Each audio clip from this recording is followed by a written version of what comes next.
It's 6 o'clock. We're going to go ahead and commence with the meeting. I'm going to ask Commissioner Thomas if he would lead us in an invocation followed by the Pledge of Allegiance. If everyone will please stand.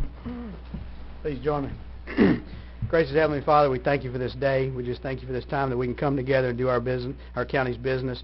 Just ask you to just bless those that are home and those that are here present with us, and we just thank them for their participation. On this eve of election, we just have a special thanks that we live in a nation where we can select our leaders, we can be a part of the process. Even though that may be rough sometimes, we still know it's the best process on earth, and we thank you for that.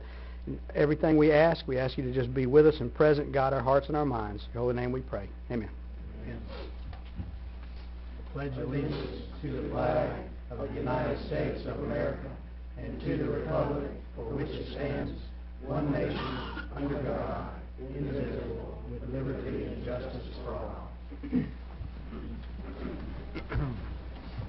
Okay, at this time I'm going to ask the Commission if there's any addition or changes to the agenda. Mr. Chairman, I'd like to, item 10 under general business, which is the EMS chest compression devices. David, it's a budgeted item, right? We've already approved. That's I would correct. request it be moved to consent. I'll second that.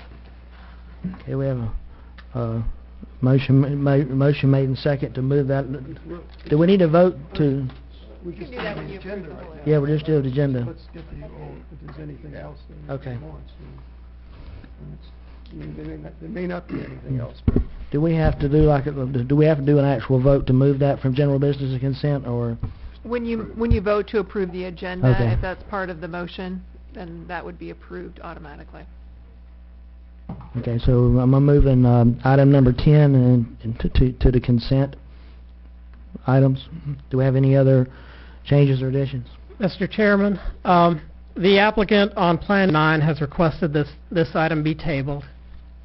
Okay, as I've been advised by the attorney, the applicant can only request to have the application removed altogether.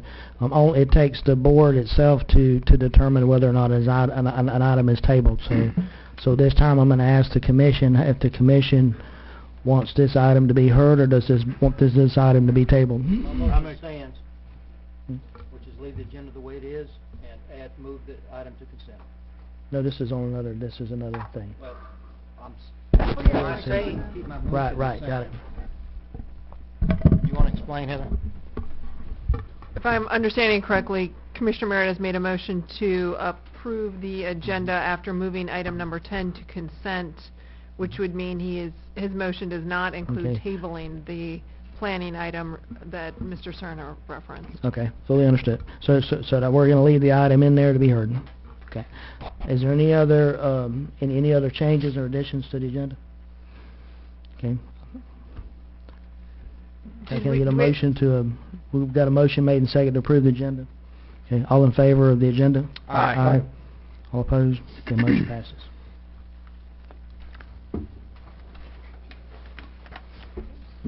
Okay, next we're going to move into our citizens to be heard portion.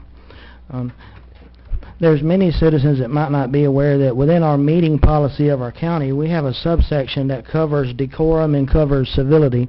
It's been a while since we've read this into record, and tonight, before I went into the citizens to be heard section, I wanted to just take a moment just to read into record the county's meeting policy concerning civility and decorum when speaking at citizens to be heard or any other item.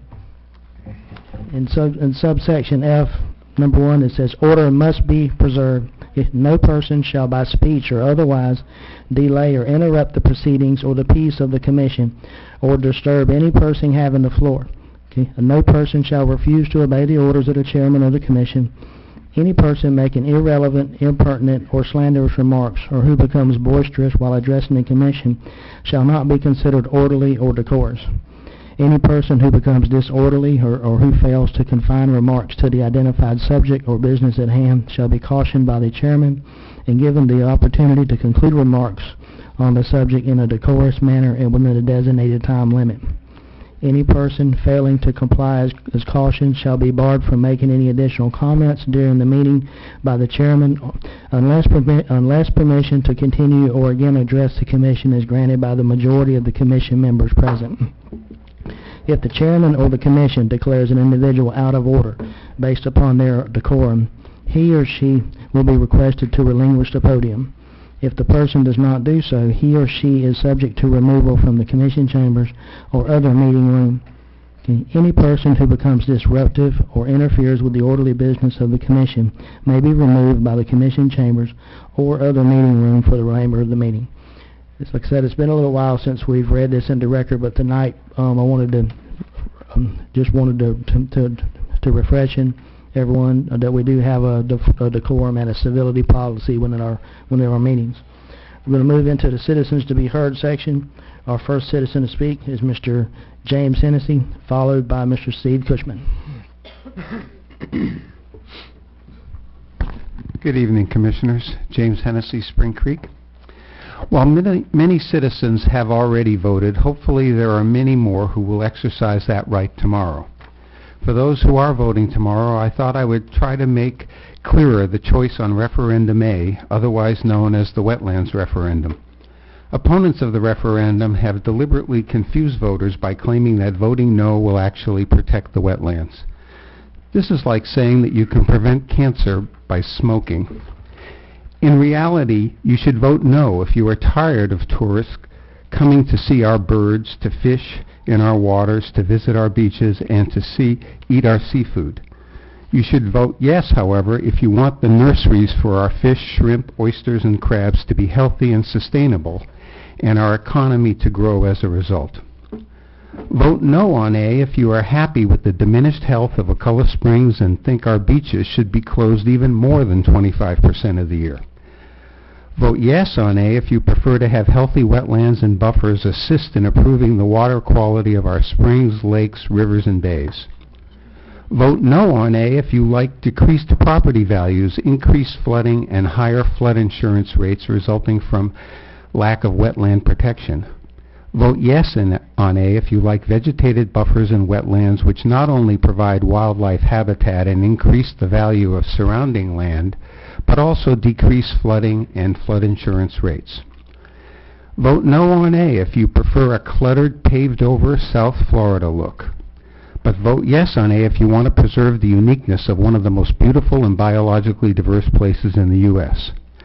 Biologists describe wetlands as nature's kidneys filtering out pollutants, thereby cleansing our water to protect the environment. But vote no on A if you want to destroy wetlands now and then spend millions in the future in an attempt to restore them. Vote yes on A if you prefer to let nature function as it was intended and do its work without interference or taxpayer expense. Vote no on A if you want to yield control to those motivated primarily by personal profit. But vote yes on A if you have more trust in those with no financial incentive who only wish to preserve our environment, economy, and lifestyle. Vote no on A if you want the fate of our county to be determined by gutted, ineffective state agencies and by South Florida developers who've run out of land to exploit. But vote yes on A if you want our environment and development to be under local control by those who know and care about it most. Lastly, if you are in favor of secret backroom deals, the moving of 319-98 intersection for the personal profit of one commissioner, and Wakulla citizens left holding the bag for hundreds of thousands of dollars of infrastructure costs, then by all means re-elect Commissioners Moore and Merritt. But if you like openness, honesty, and integrity from your commissioners, Mr. Hennessy, then elect Bill Anderson and Taylor Phillips. Don't forget to vote yes on A. Just run over you. Steve Cushman, Panacea. I just want to say, for those of you that's had oysters that I've recently pulled out of the bay, y'all can attest to how good they are and that the bays aren't falling apart out there. My comments, I've been getting back some of the best oysters they've ever had in their life. But what I really want to focus on tonight is some code board matters that you guys oversee. I mean, when it comes to county business, you are the top guys in this county that can hand out the rules and regulations, and I don't want to be disrespectful to Louis or anybody else in the code department, but you know, I'm aware there was an issue or a complaint filed about the trailer sign for the vote no on A referendum, and that guy was issued a notification to get it moved or be fined. But now we see this 80-foot long, I don't know, 6, 8 foot tall wetland sign out there. And then we saw the ones nailed in the trees and stuff in violation of our ordinance. And if, you guys want to be lenient on that, that's fine. But on the code board, as a code board member, it's putting us in a position where we have to make decision on cases that come to us. And how are we supposed to decide this guy gets a fine, but this guy doesn't for the same violation of the exact same ordinance? So all I'm asking you guys is for a little direction on which way you want these ordinances to be enforced and how we're going to come about doing that. Are we going to be selective in how we enforce it? Because I got to tell you, I'm like Randy on the code board, fair and consistent. If we can't have fair and consistency, everything's going to get voted down and we'll just have total chaos. Or we can have strict rules like Referendum A is trying to bring to this county where nobody gets to do anything at all. It's got to be fair and consistent. We have to find balance in there somewhere. And being lenient on one side of it when they're nailing signs and trees and then citing somebody else for doing the same thing isn't going to cut it. So I would ask that you guys hand down some direction on how we're supposed to handle enforcement of our codes. Thank you. Our next speaker is Mr. John A. Smith.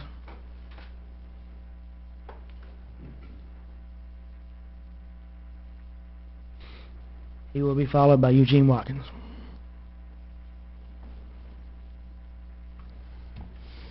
Thank you, Mr. Chairman. John Andrew Smith, 2509 Surf Road. On June the 2nd at your board meeting, I passed out to you a transcript of November 2013 meeting in which the chairman of the committee was quoted at that time saying that he was interested in providing directions to only include minimums in the airport master plan. There was a question raised by Commissioner Kessler that whether or not that was going to include options, and the answer to that from the chairman was no. So basically on that date you included minimums and said there was not going to be any options. We took you at your word. On June the 2nd, that same meeting that I passed out the material, you voted 5-0 to include minimums and a fuel facility and a buffer. Those are the three only included in the discussion, no options included in it. Basically that plan now is out and before you tonight, and it includes a full-blown program that was in there with some contingencies and options in it. Our request tonight is very simple, and that is that you direct the staff and the consultant to go back and include in the master plan only those options. Now I've heard from several people why it doesn't matter, they're not funded. They're contingencies that will never happen. That's what the feedback I'm getting. But it does matter, and it matters to those people living on Surf Road. The first reason it matters is in November of last year, the attorney for Tarpine, not our attorney, the attorney for Tarpine told everybody in this room and you that in order to sell your property, you had to declare whatever was in the plan. So that's a given. The second thing is that as we go through the plan, and if it's in the plan, then basically you can adjust it and amend it or do what you want to. Future commissioners can, future administrators can. So basically you're putting us at the mercy of future people. In addition to that, you may think that's way far-fetched, but I would ask you, how many of you knew that you were getting ready to spend $15 million on cutting trees because it was in a plan? And that's exactly what happened to us a little over a year ago when you had a plan that cut all those that would cut and expand the thing. This plan has included in it everything. It includes extending the runway. It includes everything, even coming across the street and cutting.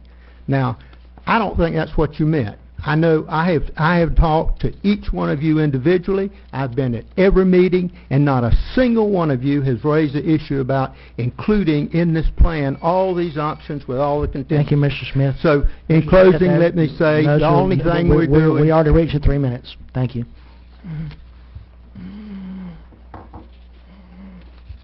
Our next speaker is Mr. Eugene Watkins. Eugene Watkins, Crawfordville, Florida. I'm speaking today to encourage Wakulla County citizens to vote yes on Referendum A. Voting yes readopts our 75-foot buffers. A variance procedure within the buffer ordinance allows builders to apply for a 40-foot variance, reducing the buffers to 35 feet. The state of Florida has buffers ranging from 0 to 25 feet. The state has failed to protect our springs and rivers. All over the state, springs and rivers have turned green and have become choked with algae. When I was a young boy, I swam in many springs throughout Florida, and they were crystal clear. In the 1960s and 1970s, I swam in the Keys when the water was crystal clear all the way to the shoreline. Readopting Wakulla County wetland buffers is a step in the right direction so our children and grandchildren will have clear springs, productive oceans, and clean drinking water. And I've spent probably 2,000 hours working on informing the Wakulla citizens of why this is important to me and for our children and grandchildren. I've not been paid a dime by anybody. It's all been volunteer. I'm totally doing this so I'm hoping our grandchildren, children will have some of the same things I had. And so I ask you, please vote yes for referendum A so they can have the same thing we've had. Thank you. Thank you. Mr. Pete Cochran. Thank you, Mr. Chairman. Again, I want to thank y'all for serving Wakulla County. Y'all do a great job serving Wakulla County commissioners.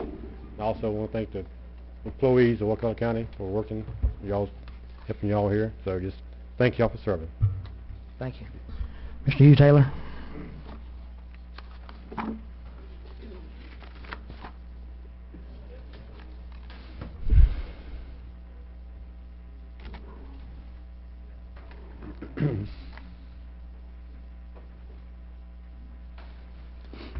Hugh Taylor, 1357 Martin Luther King Road. Last meeting, the chairman's comments restricting free speech set me off. I flashed to a moment 2 years ago that no one probably in this room even remembers, but it was burned in my memory. I was livid, outraged, upset. With my condition, I forced air, became loud and inarticulate. I hurt people. Injustice. And I apologize for that. Here's that moment. Jessica.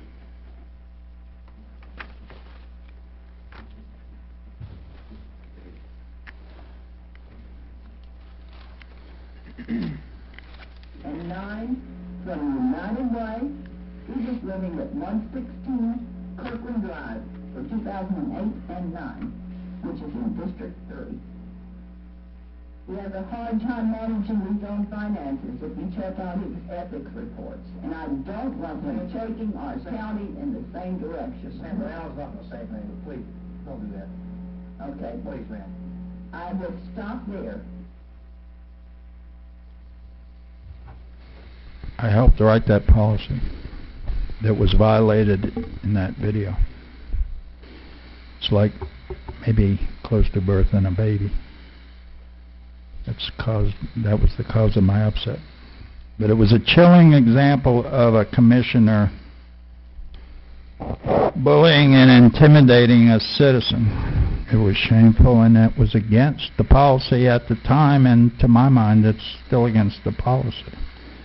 The arrogance of the powerful over regular citizens. But let the voters decide on what they saw tomorrow. Your policy states, your existing policy states, citizens can address the body on matters of public business. What's more public business than an election? But let the citizen voters decide tomorrow. I think you have sought to restrict speech you don't like to protect two sitting commissioners running on their records, which includes repealing the wetlands ordinance. But what's more public business than commenting on those records? That's for the voters tomorrow. Look, I repeat, you're protecting a commissioner who restricts free speech by restricting free speech. But that's for the voters tomorrow. At least tomorrow, those voters have a choice. Thank you. Thank you. Mr. Larry Roberts, followed lastly by John Shuff.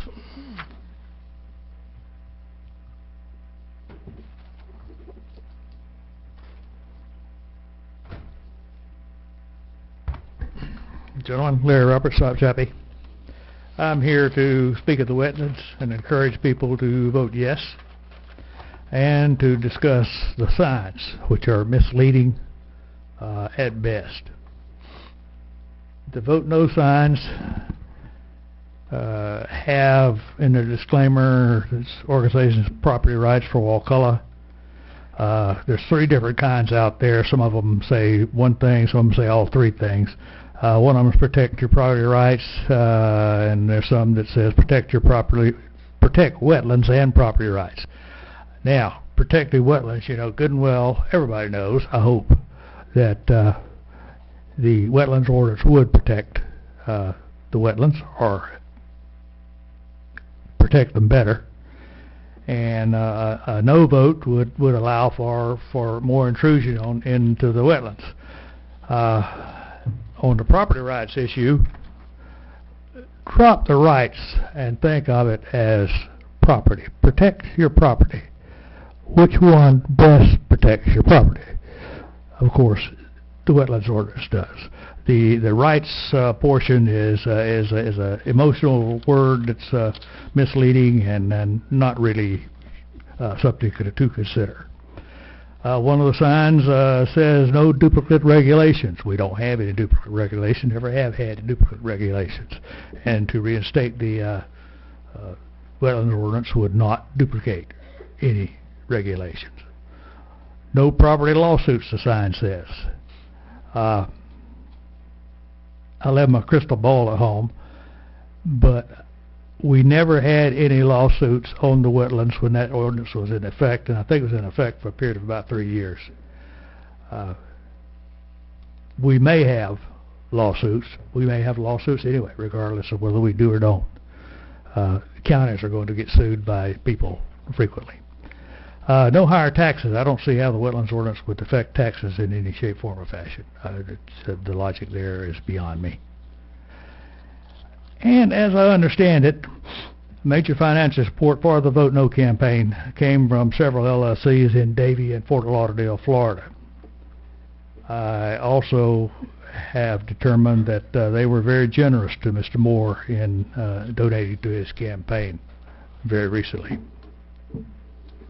In closing of this, I wish to question, do you want to determine our own destiny, or do we want to be governed by those South Florida investors? Vote yes. Thank you. Thank you. Final speaker is Mr. John Shuff. How are y'all doing this evening? Thank you for allowing me another opportunity to connect with the citizens of our county. Tonight I'd like to address the recent mail out by the Wetlanders called the Wakulla Independent Reporter. This same periodical was mysteriously appeared 4 years ago. It was as biased and untruthful then as it is now. If this is truly a reputable periodical, they would have solicited views from both sides to allow the people of our county a fair and balanced opportunity to make intelligent decisions. No, this rag is a wolf in sheep's clothing, to use a phrase mentioned by Maurice Langston, one of the most respected members of our community, in his description of this ordinance that we're about to vote on tomorrow. The authors of this rag chose to use lies and innuendo instead, hoping to cause many of us to make emotional decisions that we will later regret. They state in this rag that we hired political ad agencies. This is false. Every ad we put together was done by the group of concerned citizens here in Wakulla County, most of them being retired. This rag states that no folks were hard at work bulldozing aquatic areas now. I'd like to know where that activity is going on now. It tries to illustrate flooding using Posey Road as an example, where a citizen built his house in a hole 20 feet below surrounding elevations. What did this person expect other than to get flooded? And did they mention that the storm for that event was a 500-year event when all planning works off of 100-year events? They insinuate that we stole their signs when in fact people take them down when they learn the truth about what a yes vote really means. This rag states that we're working through that we are working through the Chamber of Commerce to increase the 60% voter approval on initiatives in a change to the charter. This is an outright lie. The Chamber did not have a designated position on the commission. It was selected by the 5 commissioners, all of them, on a points basis, and the chamber never took a position on this issue, on the wetlands, on this issue or the wetlands issue for that matter, period. Here's the bottom line. 85% of our coastline and 74% of our county is owned and protected by the feds and the state. They have been for many, many years, and they do an excellent job.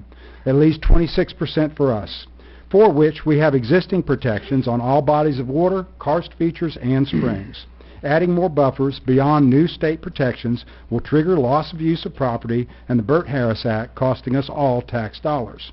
Also, please understand that we will not be able to change this ordinance for any reason for 2 years, and even then with a 5-0 vote or another special election. As R.H. Carter, another respected member of our community, recently stated, there's never been a perfect ordinance, and this one certainly will not be the first. Commissioner Kessler was asked by one citizen not too long ago about citizens having to pay for lawsuits. His answer was it was just the cost of doing business. Are we, the citizens, willing to pay for this aggressive agenda?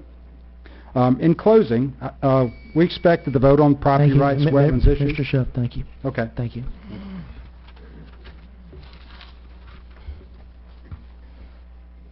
Okay, thank you. That's our final citizens. I've tried to be consistent tonight, that whenever it hits 3 minutes, I'm trying to be consistent, so I'm not wanting to be disrespectful to anyone that had more other comments. Just whenever we get to 3 minutes, keep it fair. Okay, next we're going to move into a public hearing. We don't have any public hearing. We have awards and presentations. We have by Commissioner Howard Kessler announcing regarding the civil rights in the Sunshine State. Thank you, Mr. Chairman.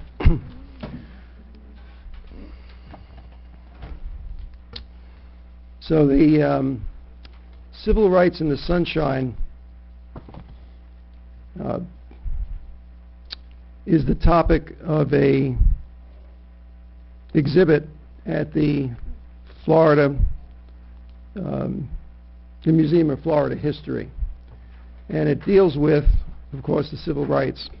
It's going to be there from November 7th to April 5th of 2015. It's a long stretch. It's an important exhibit. It's something that I think if you have children, you want to bring them there. You want to go there yourself. You know, it wasn't that long ago when many people looked at other people and judged them on the color of their skin. It wasn't all that long ago when people looked at people and judged on the color of their skin, chose to enslave them. This is part of our history. It's part of the world's history. But this particular exhibit is part of our history, and it's an important one. I call it out to your attention. Thank you, Mr. Chairman. Yeah, thank you. Move approval of the consent agenda as modified. Second. We have a motion made and second. All in favor? Aye. All opposed? Motion passes. All right, Chief, you're done. Okay, next we're going to move into our planning and zoning. Yes, Commissioners, the first planning and zoning item is for the application of a final plat for Woodside subdivision. Motion to approve final plat, FP 1405. Second. Hold on. This is a quasi-judicial matter. In accordance with Section 24.01 of the County Code, each commission member needs to disclose any ex parte communications you may have received regarding this matter. None. None. None. Ex parte. Did you ex parte anything? Anybody? On the first, the replat, did you None. receive? Okay. If there's anyone here who's going to provide any information on this application, including the applicant, please stand up to be sworn. Do you swear or affirm to tell the truth, the whole truth, and nothing but the truth? I do. Okay, thank you. Okay, we have a motion made and second. I don't have any citizens to speak on this issue. Any discussion amongst commissioners? All in favor of the motion? Aye. Aye. All opposed? Motion passes. Next one. This is also a quasi-judicial item. This is the application for a change of zoning R14-03. If you have any... No for me. No. No. Motion to approve. Yep. Hold on. Hold on, Well, hold on. No. Hold on. Go ahead. I believe I spoke with the owner. The owner, okay. Motion approved. Hold on. Second. If there is anyone here who's going to provide any information or speak to the commission regarding this item, please stand up to be sworn. You're already sworn. No one else? Okay, thank you. Okay, we have a motion made and second. I don't have any citizens to speak on this item. Is there any discussion amongst commissioners? All in favor of the motion? Aye. All opposed? Motion passes. Okay, next, PUD modification. Okay. This is also... One goes fast. And this is your second of two public hearings that will be before this board for consideration of the modification to the Flowers Phases 1, 2, and 3 Planned Unit Development and Flowers Phases 2 and 3 Preliminary Plats. In accordance with Section 24.01 of the Code, you need to provide any ex parte communications. I also know that Jessica has received numerous emails that have been printed out and provided to the clerk for the record. Commissioner Merritt, I believe that Recusing, correct. you're recusing yourself from this vote under the advice of the Florida Commission on Ethics. Commissioner Moore, do you have any ex parte? I sent a letter to the homeowners that I would not be voting on this until they and Mr. Boynton reach some sort of agreement. And that was based upon information you heard at the last public That is hearing? correct. But you will fully consider any evidence you hear tonight? I will, but yes, I will. I've spoken to the owner, and I've spoken to some of the residents, and I've received emails. Received a lot of emails. I've forwarded most of them to Paige already, and we'll forward the rest. Received emails, spoken on the phone, visited in person with some of the residents of the subdivision. Okay.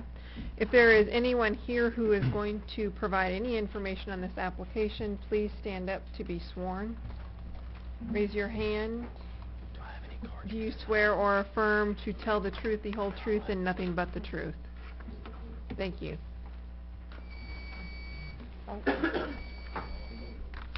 Okay. I went up to my 3 minutes. All right. Thank you, Jessica. Did we have a motion and a second for this?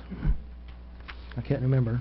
No, we haven't heard it yet. Louis was going to maybe provide some background and maybe Okay, go... Louis, go ahead and provide background, and then we'll see then if we have a motion and a second. And there have been some changes proposed since the last public hearing you had on this, so I think it would be of benefit for everyone if Louis could read those into the record, too. Louis?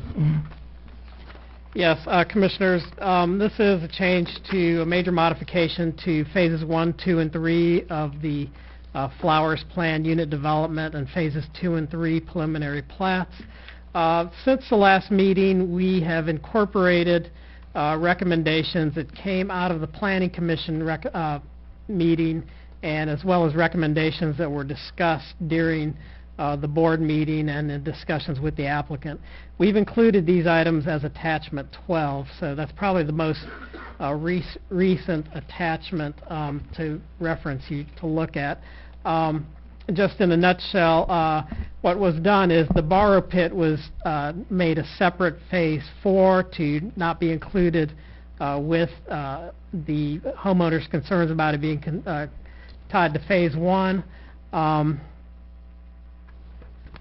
We provided clarification on the minimum lot sizes in Phases 1 and 2 to match the existing platted lot sizes. Mr. Boynton has also prepared a set of revised Flowers Phase 3 plans to reflect the separation of the borrow pit into Phase 4.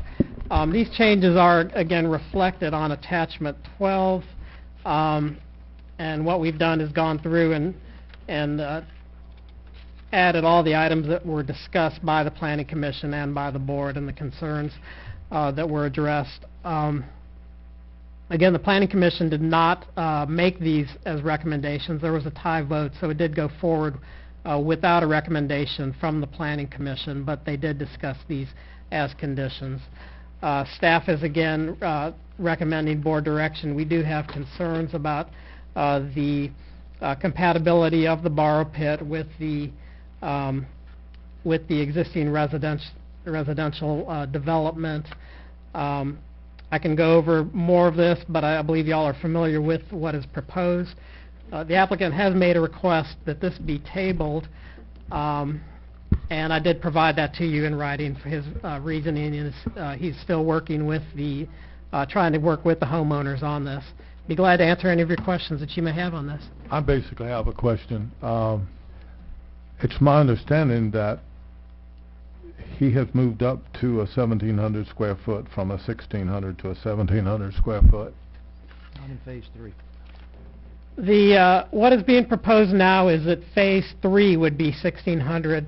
Phases 1 and 2 would remain at 1,700 square foot minimum. So the phase to be built is at 16? 1,600 square feet would be the minimum heated and cooled area for Phase 3, and that's the phase that is not developed. You're talking about the bar pit that would be in what would be Phase 4 or a different level of Phase 3? Yeah, but the borrow pit would be in Phase 4, is what we're calling Phase 4. But it was in Phase 3. It was previously in Phase 3. Has the borrow pit been separated from, is it in a phase of its own? It is in a phase of its own. It's still a part of the PUD, however. But it's in a phase of its own? Yes. But it's still where it was going to go. You may want to see if there's a motion, Richard. That's a view. Well, Louis has explained this into record. Is there a motion and a second to move forward or table or anything with this? Make a motion to table it. I have asked Mr. Boynton, and I've sent a letter to the homeowners for them I thought we to- already covered that. I'm sorry, Jerry. It was suggested in the agenda that we table it then. Is it appropriate? And we voted You could not move to do it. Okay. You could move to table it now. You just didn't you didn't preemptively take it off at the procedural step in your agenda approval. It but had to you come could to do this so point now. in order to be... However we decide to do it, my recommendation would be that Mr. Boynton get with the homeowners and they try to work this out. And if it comes out to a situation where they cannot work it out, but I think they have every opportunity, both the homeowners and Mr. Boynton. I don't know if you've met with the Homeowners Association. You have not met. Can I- Then Mr. Boynton, you Okay, need I'll to go meet one with the second. Homeowners Association. Let's see if there's a second, Jerry. No, Well, I want to... there isn't. I just need some information from... Go ahead, but if- Commissioner but Kessler. if- Well, Why do- is there going to be a second? If there's no second, I don't need any Well, information. well, okay, so this dies for lack of a second. Tabling dies. Tabling that dies for lack of a second. So since it's not going to be tabled, then it gets dealt with tonight, correct? Well, if there's any other motion. Yeah. But Okay, there's no motion that gets dealt with, too. Right. Yes. So we had a motion, but we didn't have a second. So the motion to table it dies. So we have to have a motion and second now to actually hear the issue now and the citizen. So do I have a motion to move ahead? There's two options, I think, either approve or disapprove, right? And I Yeah. would this is a land use matter, so we really letting it die for lack of any motion is not ideal. I would really recommend that. So at this either- point, I'd like some clarification, Mr. Chairman. Well, when I have these citizens... Before we have any citizens, Go I ahead. think, I hear Mr. Moore saying, Commissioner Moore saying that he would like the opportunity of the developer to get together with the citizens. And could you tell me what the reason for asking for the tabling was when it was proposed to table? Yes, I believe the wording is that he is still getting together with he was unable to get together with the homeowners. And you do have that, that was handed out to you, that email request by the applicant. Oh, here it is. It says, due to my inability to reach out to the Flowers HOA to give assurances needed, I request the PUD modification and plat be tabled. And it seems that we all have received information that says that the homeowners, all or at least the great majority of them, have reached a point where they do not want any change in their PUD. And so they are clear, apparently, where they stand. So I don't understand what's happening with the plea of Mr. Boynton to get together with the homeowners. If the homeowners have decided that they've heard his offers, they've decided that they don't want to change their PUD? What is there to get together on? There's still another, I mean, the homeowners I understand are in phase 1. There are still three other phases at this point, so that there would still be an issue for this board to consider. And if there are, I don't know if there, I don't want to speak for anybody, but there may be issues with that. So was originally 3 phases. Now there's an attempt to make 4 phases. There's originally 2 phases. The first PUD covered 2 phases, correct? There's 2 Yeah. PUD documents, Howard. One has phase, and I didn't fully realize this today, there's actually 2, it's almost like 2 separate subdivisions. I thought the PUD document encompassed all of them, but it doesn't. One PUD document covers phase 1 and 2. One PUD document covers phase 3. Okay. So phases, so this is all Mr. Boynton's. Does Mr. Boynton own or controlling interest, or however it is, managing phases 1, 2, 3, and 4? And how did phase 4 exist only if we do it tonight? That's a new, Right. So phase 4 doesn't exist right now.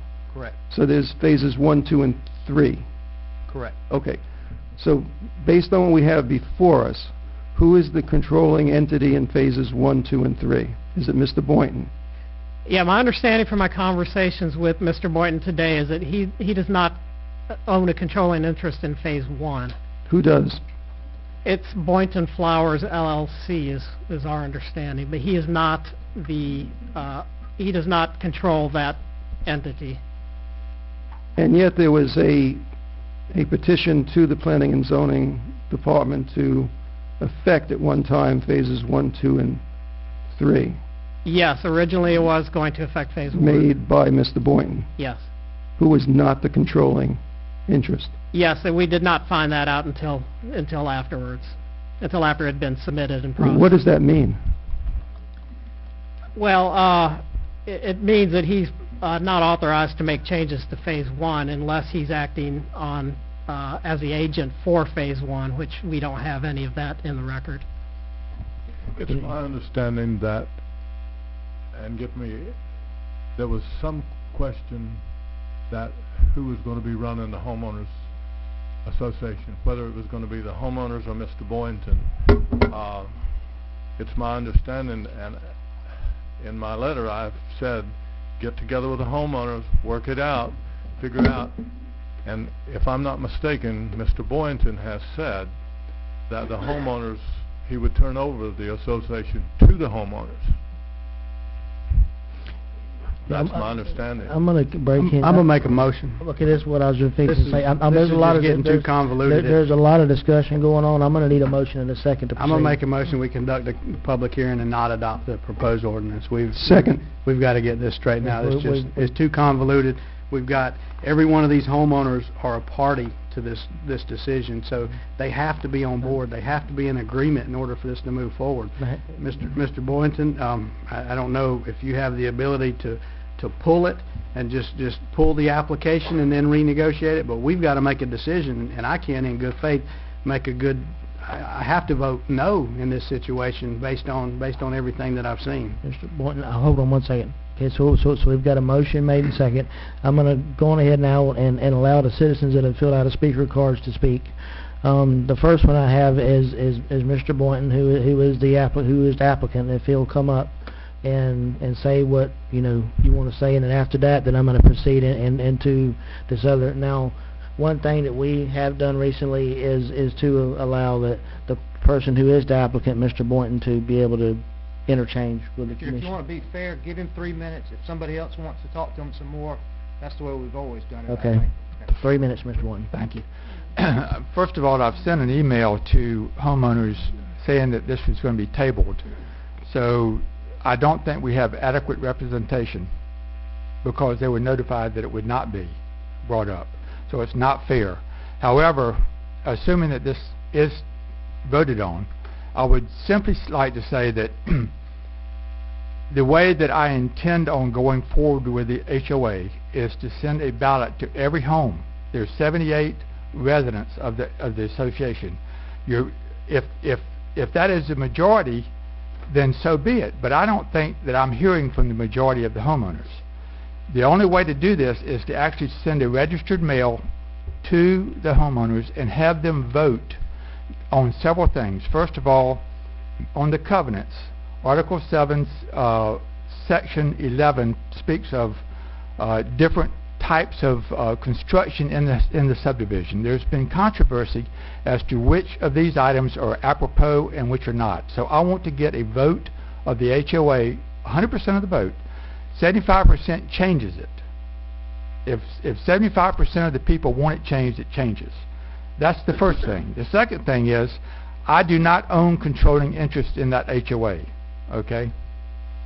Phase 1 has no changes in the PUD. There's no changes to the BUD. We're going back to the 1,700 square feet. There's no change. So I'm not representing it. However, if I need to get a letter from Fonville, Thompson, or whatever it is, the people that own the majority of the lots that haven't been built on, I can certainly do that. That's not a problem. What I'm trying to say is that the going forward is on your, you can take it forward if you like, but I don't feel comfortable that that we're hearing from all of the homeowners on this issue. And I want to meet with them on site and show them exactly what I'm proposing to do, and if they've got heartburn on it, then I won't do it.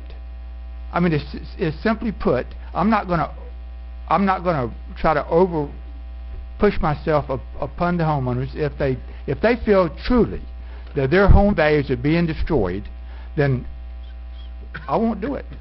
But I think if they look at it from the standpoint of where that property is and detached from everything else, and understand the reasons why we need the good dirt under the houses, they got good dirt under their houses because I got it from the stormwater facility, the stormwater pond that I'm building. So the dirt is there, and I can make everybody good quality foundations. Now, if it gets to the point where it's just not going to work, so be it. Thanks. Okay. Our next speaker is Mr. James Can I ask Daniels. a question of the county attorney? Yes. Is he able to withdraw his application at this point? He could withdraw his application, yes. And if he does not withdraw the application, if we vote no, it's dead for a year. And if he withdraws it, he can go try to work it out with the homeowners. I've made my position clear. You know, I'm with the homeowners on this, and you know, I'd like to move forward with it, but these guys, we got to honor the terms that they moved in under. So, you know, my recommendation, you do what you want, but my recommendation is, you know, if you think you can reach a middle ground with these folks, withdraw it, go reach the middle ground, and come back to us and give us something that we could work with, that everyone is on board with. If it gets voted down tonight, it'll be a year before you can bring it back. So if you want, if you're withdrawing completely, then at this moment in time, everything stays like it is, unchanged until we come back. I'll withdraw. Okay. Thanks. Mr. Chairman, you may, I mean, there's still citizens here, you may, at your discretion, still want to hear from them. I have citizens cards. I mean, after Mr. Boynton has withdrawn, everything stays like it is at this point. Is there any citizens who have filled out cards who would still like to speak to the commission? Okay, as I call your name, just come on up. If you want to pass, just let me know. First one is Mr. James Daniels. Thank y'all for listening to this. Mr. Boynton here is lots of pretty adjectives to describe a lie. So what you're holding in front of you, and Jennifer will speak to this more, is certainly 75% of the people who live in the neighborhood. Our view is absolutely solid with what Mr. Boynton has. And I understand he's withdrawing it, but you said I could have my 3 minutes. So Yes, sir. that petition... Just be decorous. I have not cussed. I haven't been ugly. Our home is basically being attacked. If I were to come to your house and do the same thing to you, you'd be in the same position I would be. So I am being decor. I am showing decor, showing much control. Mr. Boynton and I had several email conversations from last night to this morning, and he continues to be slicker than a weasel that's oiled. Mr. Daniels. That's an analogy. It's not being ugly. I didn't call him a name. It's an analogy. So the problem is this is not being solved. I sat in Mr. Cerna's office today. This PUD has many, quote unquote, many gray areas in it. This county passed this PUD. If he's not the representing body, how's he even proposing changes to it? How's it gotten this far? You guys need to look at the county. Some of the finger pointing is back at you guys, absolutely to you guys. The county has allowed the PUD to be violated multiple times. I haven't heard anything about being fixed. How are we going to solve this problem? How do I know my investment is being protected per what is on county record? Yet I can't get a straight answer. No, nope. No, sir. So, you know, this is not just pointing fingers at Ben. Ben is absolutely in control. If you read that email, and if you like, I got copies printed off for you. But I know Mr. Cerna had it, and I'm sure you guys have it. He wants 3 people, but he still has absolute control. If he's not the controlling person, why is it the controlling person, Mr. Thompson, making these decisions? Why is it that we have to deal with Ben?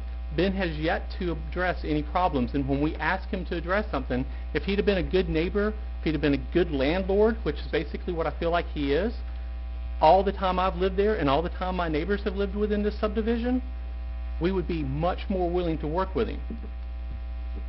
We're not being obstructionists. The problem is he is not yielding to us. He has a habit of submitting a plan, looking at how people judge it, and then amending that plan. It's got to stop. You either hold him to what is written. Yeah, thank you, sir. Thank you, sir. Okay, please understand that this has been, the fact that this application has been removed and it's unchanged. Nothing's gonna change until this whole process would have to start all over again. So I mean, everything is how it is right now. But as we're going forward, our next speaker is Jennifer Brandon.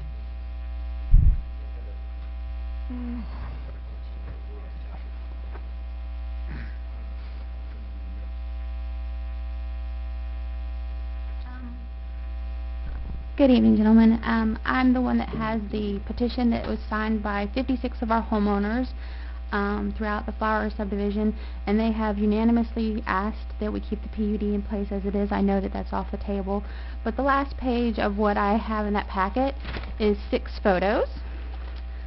The first photograph is taken directly from Highway 267 of what is currently our stormwater containment area.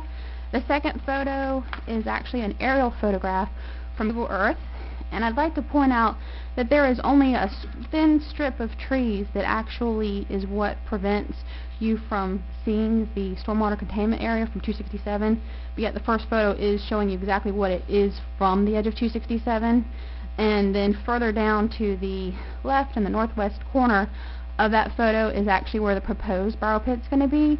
And once again, there's also only a thin strip of trees that prevents that area from being visible from 267.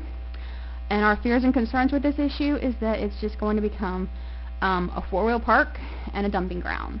So the 4 photos below that were courtesy of one of my neighbors, and it just shows you what our stormwater containment site looks like. And unfortunately, this site has been being worked on since 2010. So we've been dealing with a site that's growing ever increasingly larger over the past 4 years.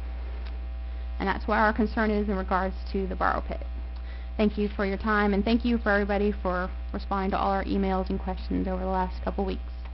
Thank you. Richard, is it correct to say there is not going to be a new borrow pit now, right? There's not going to be a new borrow pit. Thank you. The fact that the application was removed and everything's like it is, there's not going to be a new borrow pit as it stands now. Mr. Chairman, if I could clarify, Ms. Brandon, I believe it was, Yes. said that she thought leaving the PUD the way it is off the table now. But I just want to clarify. Well, he withdrew his application. So what's on the table right now is everything stays exactly the way it has been since that document was put in place. I'm giving everyone who filled out a card a chance to speak, but just, there's not going to be a borrow pit at this point. Nothing on the table. There's nothing on the table. And take off. Stays the same it was yesterday. Now, I have a question. Well, okay, go ahead. I want to go through the rest of these citizens. I've got 4 left, and then we can speak. Okay, Okay. Miss Verna Brock. As soon as we get through these other 4, we'll... Not a problem.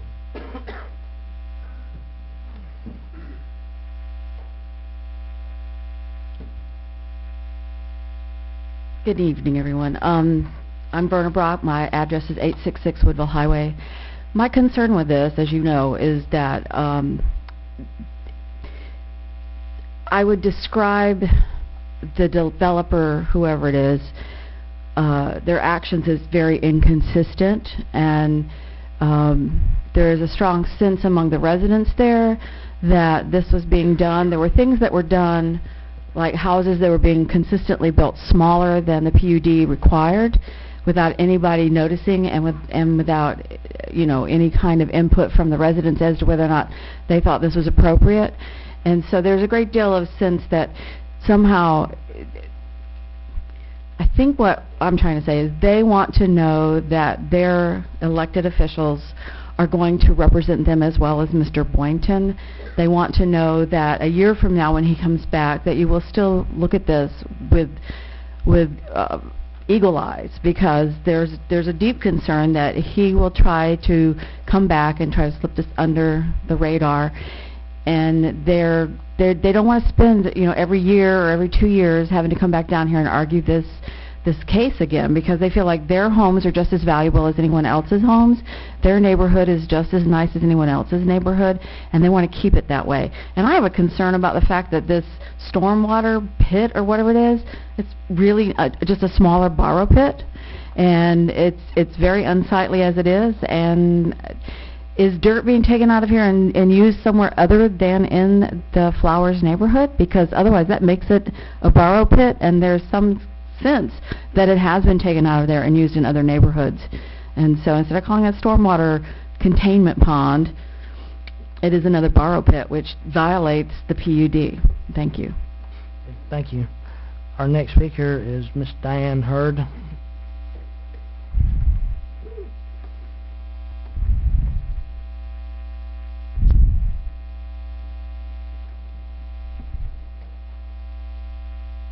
Good evening. My name is Diane Hurd, and I live at 30 Violet Lane.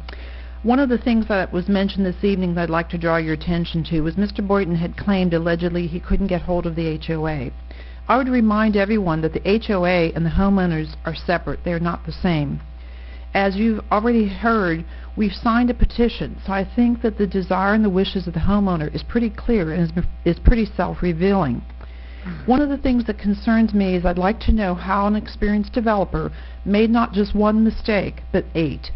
I'm also not sure how these same 8 mistakes got building permits from the county. I'd like to know how we got our first borrow pit, let alone we're now talking about a second one. Especially in light of the fact that this motion is now being tabled, I'd like to know why some kind of injunction has not been passed to stop the activity on both of these borrow pits until we can get to the bottom of it. In the end, you know there's been a lot of jockeying and positioning, and I ask you to put a stop to it, to allow this to move forward clearly, legally, systematically, and orderly. Thank you. Thank you, ma'am. Our next speaker is Mr. Larry Roberts, followed by Chuck S.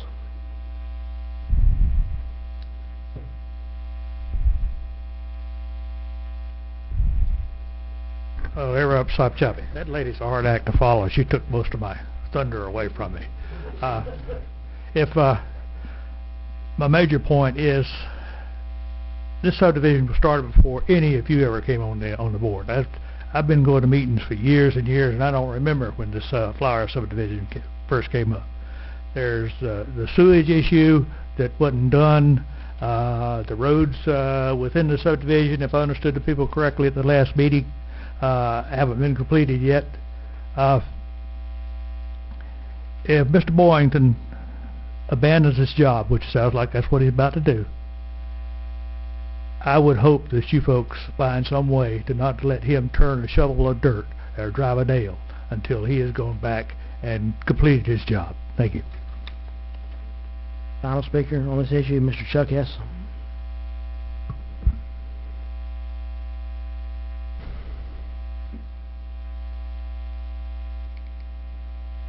Chuck S. Well, it's one of those interesting things about, and when you're talking about development and construction and the activities we do in our environment, and then a lot of us speak out on different issues, like take the wetlands one, where we speak out we want to protect the wetlands and other people want to develop the wetlands. And the whole point of this, I think, is to remember, and this is for the, I guess, the local homeowners in Flowers, is that the developer only has to win once. The developers, the homeowners here will have to come back and again and again and again to fight the issue. So just remember that. Thank you. Thank Can I you. make one comment before we move on? Yes, Ernest. that's all of our citizens, so now we got discussion amongst Commissioner. I have an agenda item later to try to at least rectify the notification part of this, where all the people that's affected by PUD change will be notified by mail that it's going to happen up front. So at least, that's coming up later. I'm sure it'll pass, and at least it will change that part of it, where notification will be better. I'm all for it. Well, I think that what's going on, and to piggyback on what Mr. Hess just said, is that, we've seen this time after time. This is really jerking around the citizens that live in that neighborhood and other neighborhoods that have experienced same things. Bringing forward something, getting the neighborhood all mobilized, pulling it off the table, tabling it, withdrawing it, whatever you want to call it. These people have lives also. And I think that it deserves to be, there has to be a statement, there should be a statement from this board that says that we respect the rights of these citizens. We have a majority, as was said to us, we have a majority of the homeowners saying they don't want the PUD changed, period. After whatever they heard at the Planning and Zoning Board, after whatever Mr. Boynton offered as compromises, they do not want this PUD changed. And somehow, it's a shame that they have to keep on looking at a future where their lives have to be continually interrupted. Yes, sir. Go ahead. Basically, I have asked the homeowners and Mr. Boynton to get together face to face, without representatives, without anything. And to add a little bit to that, there is a particular developer in the county that I lost as a friend because I required him to get with the homeowners. This same kind of thing came up. And I told the developer, you get with the homeowners, you work it out, or you won't have my vote on anything anymore. So it can work out if you'll get together and you just got to get together. Everybody's got to get together. You just got to do that. Heather, to qualify the difference between a tabling and a withdrawal, you have to pay the fees all over again, right, to do a PUD revision? Start a new And application. that's several $1,000s, is that correct? I don't. You have to go back. You have to go back through planning and zoning and everything. And that's the difference. I want to make sure people understand it. If it was tabled, it would have just been put off to the next meeting. If it was withdrawn, he lost everything he's invested so far in this, and so it's not willy-nilly to come do it again. No, but if the board had voted this down... That didn't happen. No, but if the board had voted this down, at least the citizens could go to bed for a year and not worried about it. I agree, but if something's withdrawn, you can't vote it down. Given that the application has been withdrawn, I would recommend you withdraw your motion, your second, to clear the record as well. Yep, I withdraw my first. Okay, we have a motion withdrawn and seconded. And I'm thankful that we had the citizens speak tonight and allowed the citizens to be heard. I do believe in that, and allowing citizens who fill out the card their chance to speak. And I thank you for coming tonight. But as it stands right now, there's not going to be a change. Things are how they are. Thank you.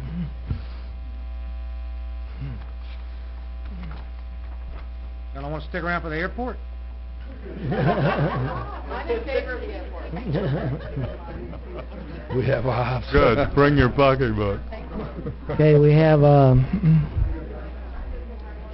That's how 90% of the people think too. We got lives. We don't want to watch this. Yeah. I'll give them just a minute to clear out a little bit and get some water.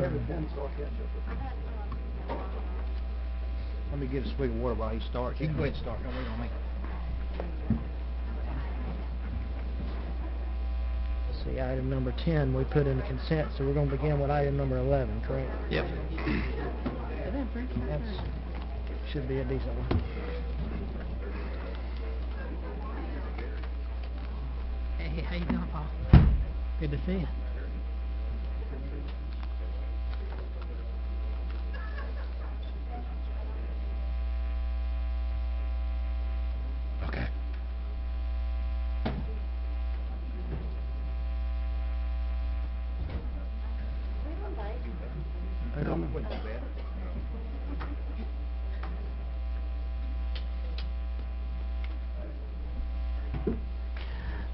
Okay, next, Louis?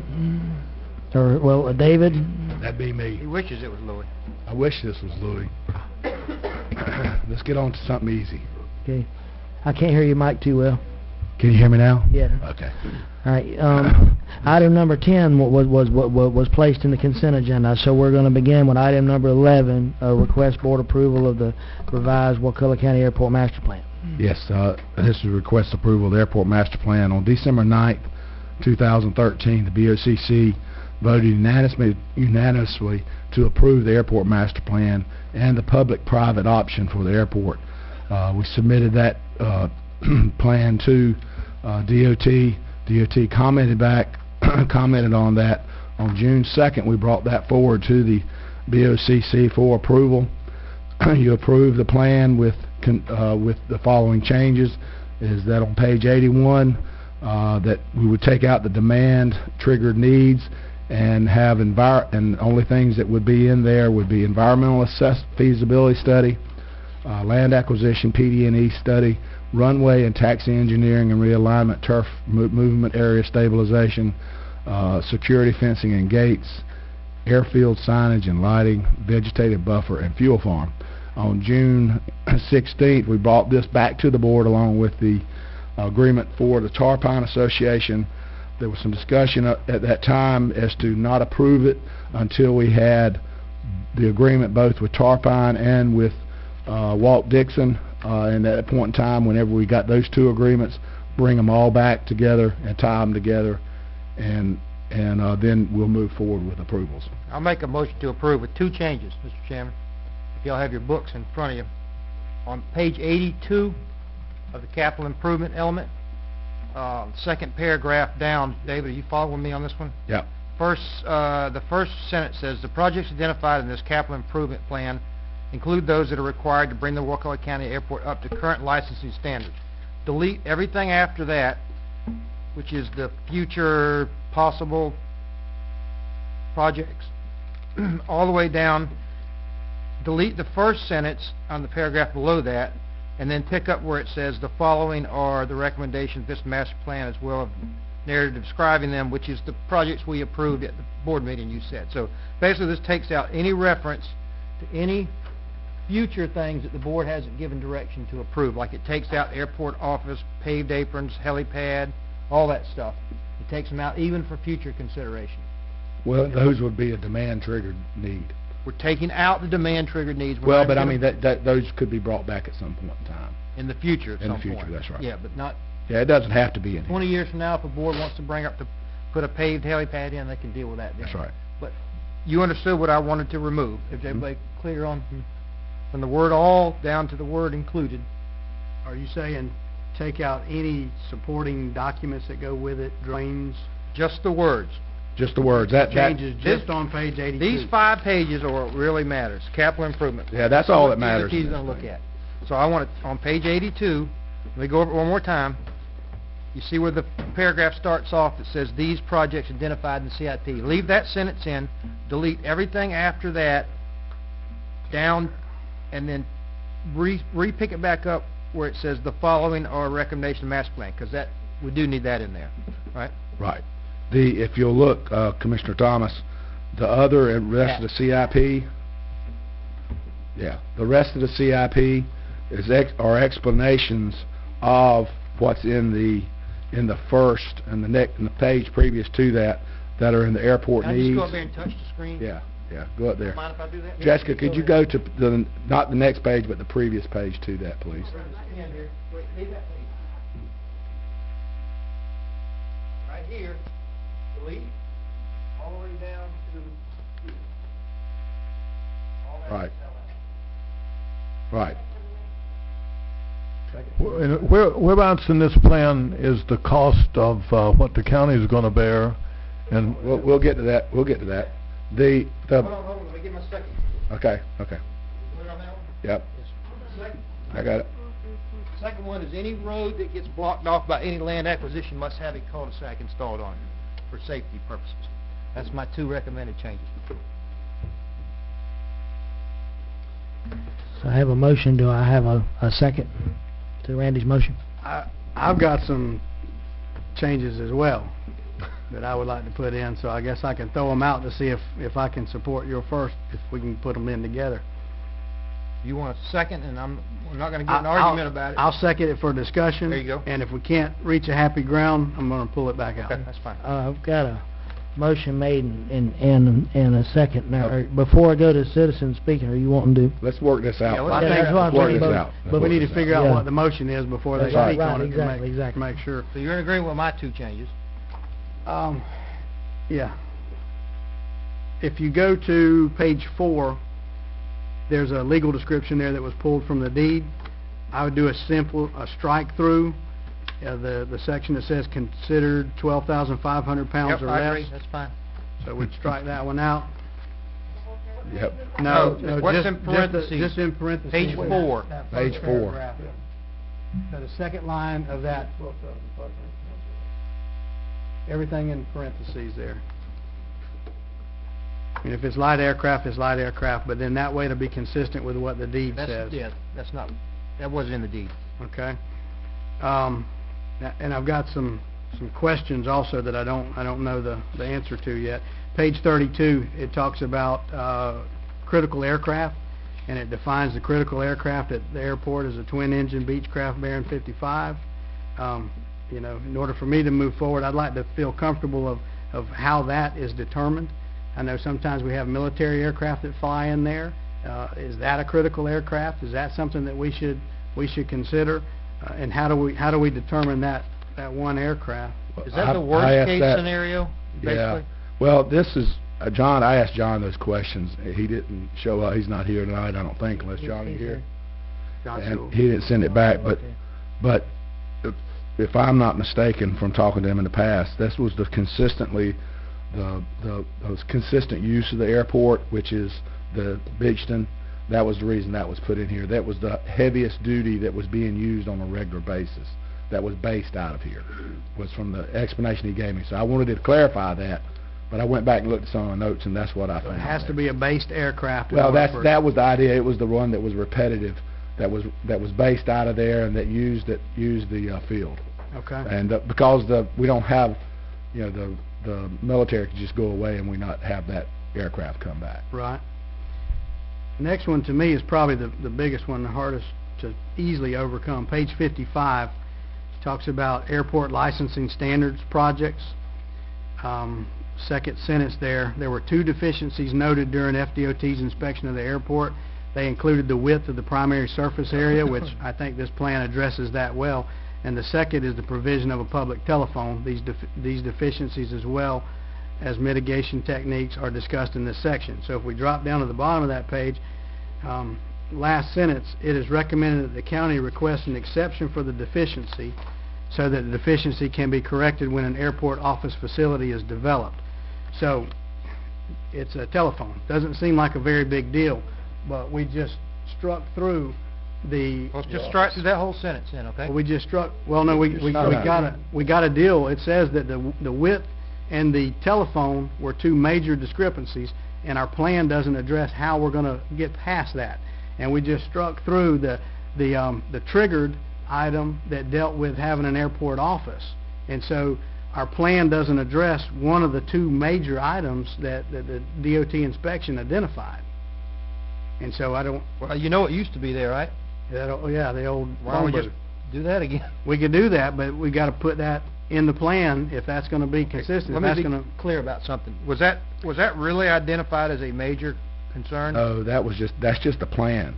That's what it says. But that's our plan. But here's what it says, though: it is recommended that the county request an exception for this deficiency so that the deficiency can be corrected when the airport office facility is developed. Okay, what they're saying is we're going to ask for an exemption to not have a phone there because we don't have an office there. Right. And that'll be corrected when and if we ever get an office. Why don't you change that? But at the end of the day, we already pay for a telephone line there. It's nothing to put a telephone back up. Why don't you change it to ask for an exception to this deficiency because there is no airport office facility. Yeah. Because there is no airport office facility. I'll just take that out. That route. Then you're not saying... Well, right. I mean, I got you. I'm okay if that meets it, but the way I read this This was an inspection that DOT did. No. You know, This these was- requirements were determined by FDOT during an airport inspection that was completed on June 27th, 2013. Mhm.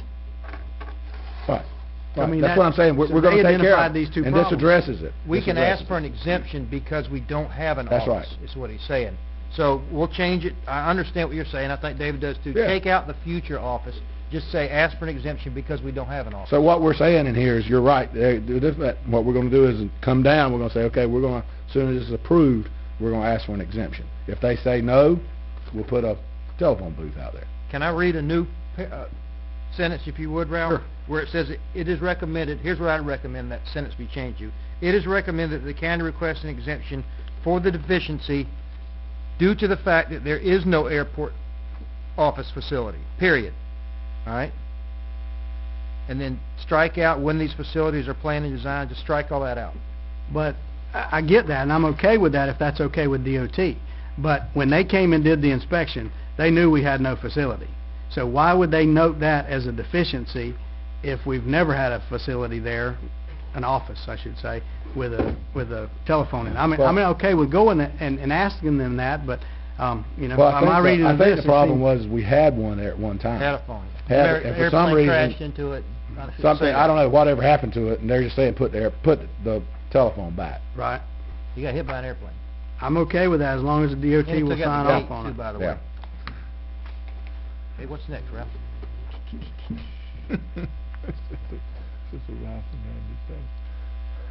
He's taking his time to read it. I'll give him that. Well, one of my problems on page 82, we had the fuel farm construction. We had it in both tables. Yeah, And the we took need- that table out And so there. we just scratched that whole That's right. thing, so that's it. That's the last thing. All right, now, I would ask also that, listen, if you go forward with approving this, we'll approve it with these conditions, and that's it. That's it. My motion. No coming back, I'll there's no accept nothing. everything we just discussed. I'll amend my motion if you'll amend your second. I will. Okay, we have amended motion and amended second. I just want to make sure that I get some input here on something coming up Yeah, later. this is just to get the motion. Okay, for right now, I'm going to let the citizens who have filled out a card speak on this issue. All right, hold on just a second. Are you, Brandy, are you guys okay on the motion? You got it? Okay. I'm going to let the citizens speak on this issue, and then we'll have discussion amongst commissioners. Our first citizen is John A. Smith, followed up by Jim Parham.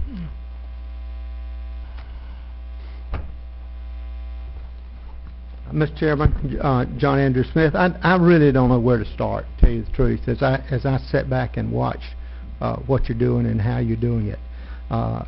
The concept apparently is the only thing in this plan that matters is CIP.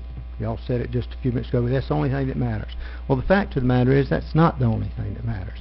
This is a plan for 20 years that's supposed to be guided by the state plan, of which you've already been notified that you have to be consistent with. You're not consistent with it. You can spend all that you want to time on the CIP, and you haven't touched the plan. You've touched one element of that plan. So, and quite frankly, a similar thing happened in 2006. You got to talking about the projects and so forth, and you never authorized the plan. That's the reason that you didn't follow the proper procedures. That's the reason that you're sitting here today, because the department nor DOT could come up with a vote where you followed the process and saw where you adopted the plan. You only adopted the projects in 2006. So DOT says you got to come back and do a plan. So I'm telling you, you're only touching a piece of this problem. What's in this other part is just as much of a plan, and that includes the full-blown narrative, the ALP, which goes down and lists these projects project by project, buying hangars, all of that, extending the runway, is still in your master plan. Now, it's not in the CIP. You're doing a good job of wheeling it out. What you need to do is go back to the rest of this plan and treat it like a plan and take out everything that is not consistent with what you are looking at doing. And then you will have a master plan that is consistent with the state plan, because right now it's not. And you will have a master plan that is also has a potential of being funded. Right now, there's no way this plan can be funded. The state said we're only funding pieces of it, and they're saying that if you look at the demand capacity in the state plan, demand capacity, it does not conform to what you've got outside the CIP. So you're developing a plan that's a hodgepodge mess when it gets to DOT. Now, what will DOT do? They will probably just fund your plan. So that shouldn't be a problem. I mean, it's not a major problem. The problem comes with the fact you're not consistent. You hadn't developed a plan within the framework of the guidelines of DOT. But apparently, this is what you want to do, and go on and do it. Thank you, Mr. Smith. Our next speaker is Mr. Jim Parham, who will be followed by Mr. Mike Morgan. Jim Parham, 2519 Surf Road. If you'll take a look at the agenda item number 11 by Mr. Edwards, you'll see reference to the ALP, the Airport Layout Plan. The Airport Layout Plan, approval of that Airport Layout Plan is as much on the agenda tonight as the master plan is. Here is the Airport Layout Plan. March 2013.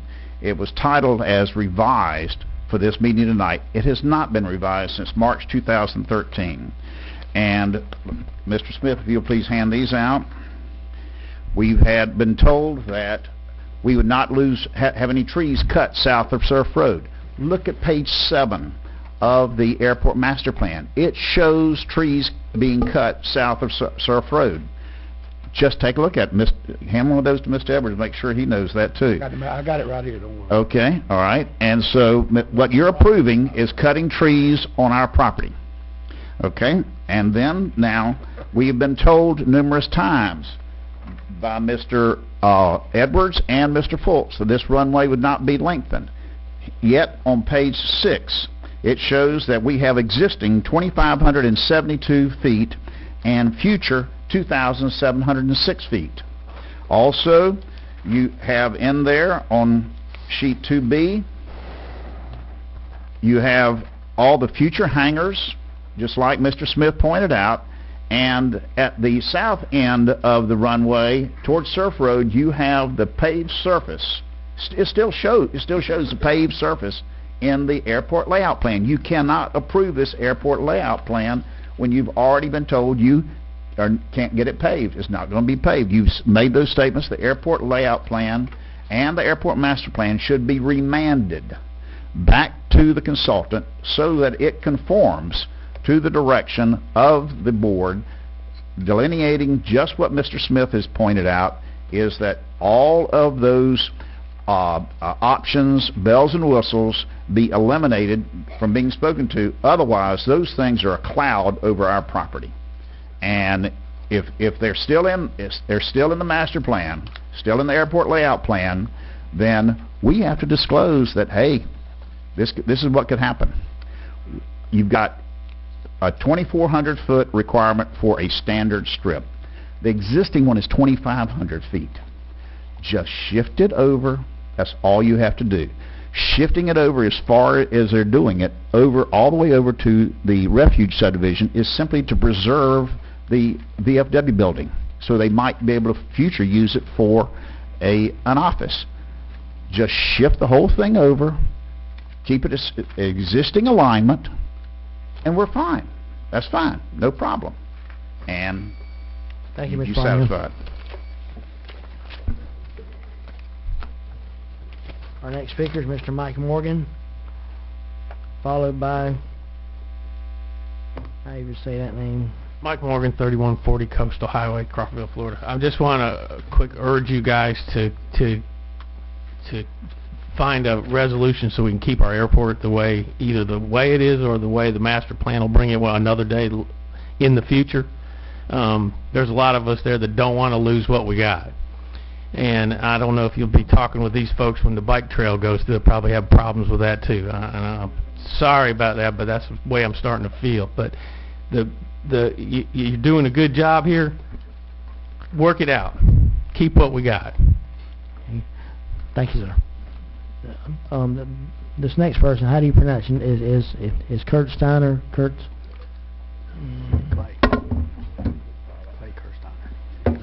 Clay Kirsteiner. Thank you. Commissioner, you get an A+ for your pronunciation. You got it right. Ralph told him how to say it. Like Mr. Smith, I really don't know where to start. I didn't come with a bunch of prepared remarks, but I would like to address a couple things. First of all, thank you guys for all that y'all do for the county.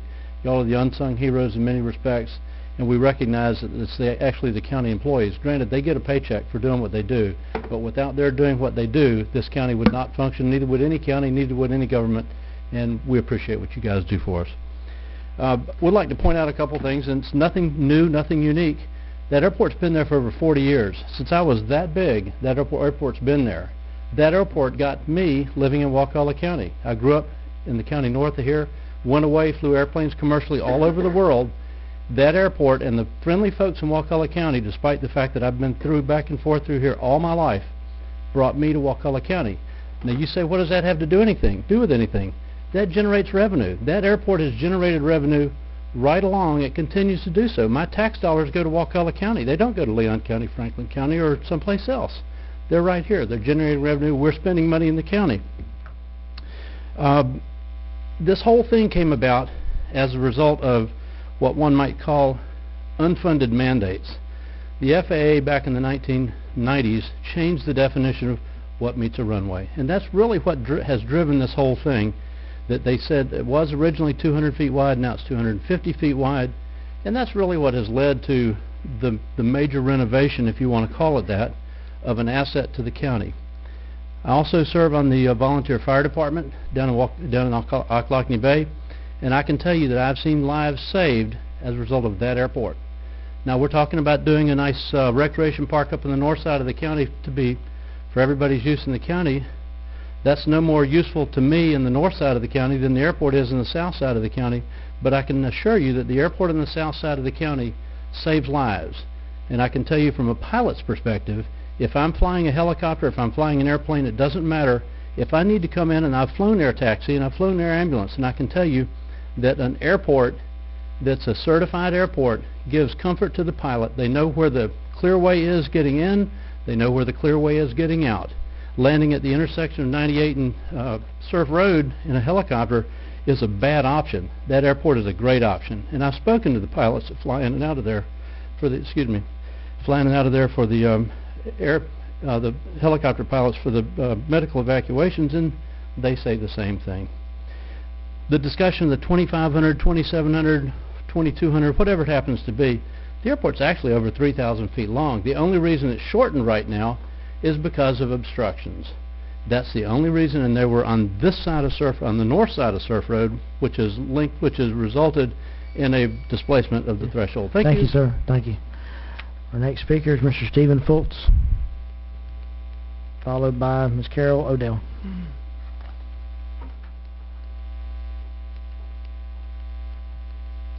Good evening, Commissioners. Steve Fultz, 35 Montecoup Circle. First, I would like to echo Mr. Kirsteiner's comments about how much we appreciate what you guys are doing. This has been a long and arduous process with this airport.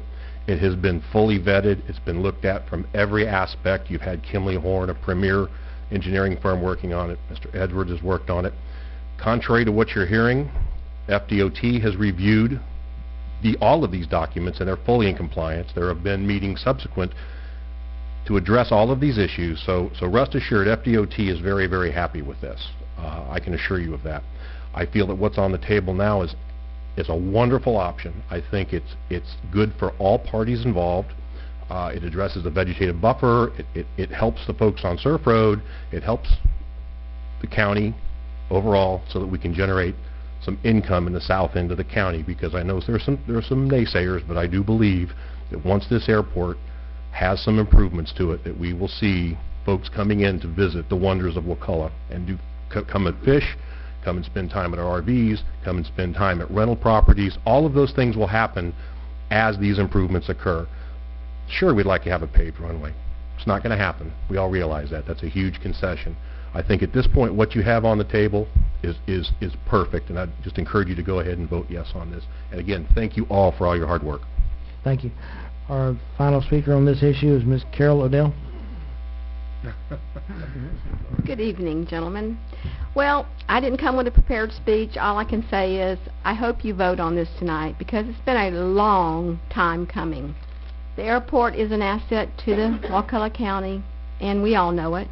And so I just would ask you to vote in favor. Thank you. Mr. Chairman. Go ahead, David. You got any more? Well, I don't have any more speakers. We just discussion among I'd like commissioners. to clarify one thing. Is Mr. Palmer's right? The trees on the south side, they were left in there, should not have been. We'll make sure those get out in the final ALP. Okay. Okay, I'll make that change because he's right. They were supposed to have been taken Now, out. tonight, David, we're voting on the Wakulla County Airport Master Plan update, which is this. And the ALP, which the ALP is included. The ALP is included Right. by the fact that it's in this. Right. That's right. That's right. Mhm. Okay. Do I have any more? Modify our motion to make sure those trees get taken out. Sure. Sure. Randy? Got it? Got it. Okay. Now, we're not through with all the parts of this discussion, right? Unless you got something else. I got a whole lot. Okay. Yeah. Go ahead. Okay. First of all, I came down here quite a while ago, and I bought a lot in Tar Pine, and I really don't know why I bought it, but it was a nice grass strip, and if I didn't age too fast, it would have been nice to maybe have had a plane, maybe. But anyway, I've never understood really why we just didn't give it back to Tar Pine. We wouldn't even be here tonight if we had it was a Tar Pine airport owned by the county, and why didn't we just give it back to them? And then they could build the facilities, and they could receive the income, and everybody would be happy, I guess. Can I answer that maybe? Sure can. As I understand it, we can't give it back to Tar Pine. It reverts back to the heirs, and then the heirs can do whatever they see fit with it. You know? Yes, I understand that. Right. Yeah. But I would have liked to have negotiated with the heirs Right. to give it back to Tar Pine, something of that nature. Mm-hmm. Can anyone tell me the costs that we have involved to this point in the planning, the consulting, the drawings? It's $75,000. $75,000. Decided by the state. How much of that is county money? No, zero. Zero county money. Okay, The state, I mean, technically, it's taxpayers' dollars. Well, it's as long as that's not coming out of the county. Not direct county. Not that's property right. tax. Not a Still- direct county expense. It's not tax. Okay, I can do that. Down in your agreement, okay, first of all, who determined the number of flights into the airport? Where did that 3,600 come from? I think Who did that? It came from our airport manager. I would like to talk to the airport manager. Okay. Is that Mr. Fultz? Yes. Mr. Fultz, can you tell me how you arrived at 3,600 flights at the airport? Yeah, very clearly. Prior to my becoming the volunteer non-paid airport manager, there were 2 or 3 managers prior to me that had filled out the flights. And you actually talk about operations. You talk about flights. Operations are much different than a flight coming in and out. You think a flight is 1. No, coming in and out, that's actually 2. A low approach is 2. So you don't have to land at the airport. No, and they are only estimates. I'll be honest, I can go out in a weekend and do 30, 35 operations just like that, doing touch and goes. You have to stay current every 90 days. It depends on what you're discussing, whether it's night flight or whether it's taking passengers up, but you have to do takeoff and landings. Pilots have to do that to stay current. So that's a lot of what we'll do. We'll just go out and stay in the pattern and go around. Nobody knows any different, but we're going down and we're doing 20, 30 operations in the matter of 45 minutes or an hour. So, granted, it is subjective. I'll grant you that. There's no doubt that it's subjective. But I feel very comfortable with that. Yeah, I think that when you look at operations... You basically could say that all the flights that you have in the document, the 3,600 flights, could be done by just you flying around the airport.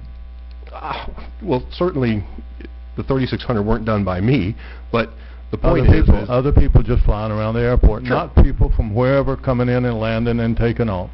No, like I say, anytime you do a low approach, anytime you land or you take off, it's landing and a takeoff is 2 operations. So you can easily generate, like I say, 20 or 30 operations by just one pilot in a matter of a couple hours. I mean, you have to do at least 6 operations to stay night current every 30 days. I understand what or you're 90 saying. days. I think the general public, though, would think when they look at there's 3,600 flights into the airport, I would think about 90% of the general public would think that maybe some planes from other places came into the airport and we had a really, really busy airport with 3,600 flights, 10 flights a day. My goodness, that would be great. But in actuality, it could be you just flying around. Yeah, absolutely. Yeah. Oh, okay. yeah, All right. that's very good. absolutely correct. Yeah, the public's perception of an operation, I'm sorry they don't understand the concepts of an operation, but those are the numbers and those are the facts, and that's what I have to abide by when I make the report, so that's what I do. I have no problem with that. You're just doing whatever. That's all I need to say, but I'm through. That's it? I'm Okay, through thank with you. that. I'd like to the general public out there in TV land, in order to determine a flight, we have heard here that a flight can be the same pilot flying around in and out. So we could have 1,300 flights a day if he just spent all day long flying around the airport. So what your perception is of a flight is not really what a flight is described of by FAA. FAA Section 170-3 definition says that that aircraft operations and a flight, we'll call it a flight, you can count any aircraft in sight of the airport. You can consider a jet at 35,000 feet as being a flight at your airport based on this definition. It says the operating local traffic pattern are within sight of the airport. So we got 2 things here. You can identify jets at 35,000 feet, maybe a spacecraft, or you can take a pilot who is just taking off and landing and practice and staying current with his system, and he can generate 3,600. This airport is not generating hardly any flights other than tarpine flights. There is no flights coming into this airport other than, and I don't even know how many planes are there. I guess Mr. Fultz is probably 70% of those flights. And I wished I had a pilot, I wished I had a plane, and whatever. I have no problem with that. But the numbers are wrong according to what the public understand and what they perceive. They're probably correct according to FAA, but their definition is totally crazy. When you're talking about something being inside of the airport and you count that as a flight, that is silly. It's really silly. One other thing I've got. I'll try to stay within 10 o'clock tonight. On the county cost of operation, we're saying that we're going to pay, that Tarpine will pay the first $4,800, right? And we will pick up the balance. Those are 2 agenda items. 20% of those, the remainder 20% will be picked up if you guys approve it by Walt Dixon's company. Yes, okay. Theoretically, Tarpine pays 80%, Walt pays the other 20, theoretically. So, okay. All right, good enough. We got 100% of it paid. All right, let's just give me a scenario. All of a sudden, I don't want to pay it. Now what happens? I agreed to pay this, but I don't want to pay it. One of the things that we're going to be bringing forward next year will be we're going to start up an MSTU there and just set it idle, to where if that happens, then what we'll do is initiate the MSTU, and we'll charge each property owner within Tarpine as well as Mr. Dixon and put it on their tax bills. So guaranteed collection. Is that going to be done now? In the when this- contracts of both of them, they're aware of that. Pardon? It's in their contract. In their so we're gonna contracts consider now, it. they're aware of that possibility, yes. So in other words, We've already taken care of that. this agreement was presented to the homeowner association, and they were all fully made aware that if you don't pay these dues, the county is gonna assess your property and make you pay them. And I think they had a meeting, David, and they all agreed. We put it in the contract that they had to In the make contract. aware of those and. Okay, did all the Sign it, homeowners, like did you- all the homeowners vote on that? I cannot attest that. All we did is made it to where the association, the signer of that, they went by the rules and regulations of notifying their property owners. But if there was one I have no homeowner idea whether that was say done they or said, not. I don't wanna do this. I'm not a homeowner, I'm a lot owner. Let me give you an analogy. In Brook Forest, I lived there, we paved our roads. Just because there were two people that didn't want to pay it, everybody else did, so everybody got assessed. You can't opt out and say, I don't want it. But you're right. As far as do we know whether every property owner was notified, no, sir, we do not. Okay, basically, I understand that, you can't opt out and not participate. So basically, the homeowners in Tarpine who don't have airplanes, who just like a great place to live, they could be held responsible for At the end the of debt. at the end of the day, according to how they set it up in their association, they could either be paying today through their association dues, or in the future, if the association says we're not paying anymore, we will assess all property, Tarpine Okay, property. is the agreement going to be based on the agreement of all the homeowners or just the association? It's the association. That's all we have. That's all we do is we go to the association. Who is the association? The Tarpine Association. They're elected. Who are they? They're elected membership. Steve Fultz, Dan Hinchy. Okay. And that's not of our Do business. collect homeowners dues, I know Right. that. All the homeowners, all the property owners are a member of the homeowners association. That's all I have. Is there any more discussion before we go to vote? Yeah, I'll just say some of the numbers that were mentioned by Commissioner Moore were just absurd, and if you did the math, you would not come out with anything that would be possible in a day's time. I think Mr. Kessler should... Oh, Grant, hold on. no, wait a minute. I think Mr. Kessler should also acknowledge that. Maybe you're a pilot, is that correct? You have a license, pilot license? I'm asking you a question. Do you, or do you No, not? I've asked you questions before, Commissioner, and you haven't answered, so maybe you get a dose of your own medicine. Hey, listen. Do you or do you All right, not all right. have a pilot's license? Mhm. That's an easy question to answer. So we'll assume that you do. Thank you. Okay. So if there's no more discussion, we'll go ahead and do a vote. Let's make sure we get the motion right. Okay, so Lord, I hope you don't spend. master plan, the ALP. Okay, As got long it. as Brandy's got it. And this is not coming back. This is it. It's over as amended. The ALP and the master plan, correct? Unbelievable. Okay, go ahead. Okay, all in favor of the motion? Aye. Aye. All opposed? Aye. Okay, motion passes. The next agenda item is related to that. Request approval of a joint participation agreement with Florida Department of Motion to Transportation. approve. Second. Okay, we have a motion made and second. I don't have any citizens speak on it. Any discussion amongst commissioners?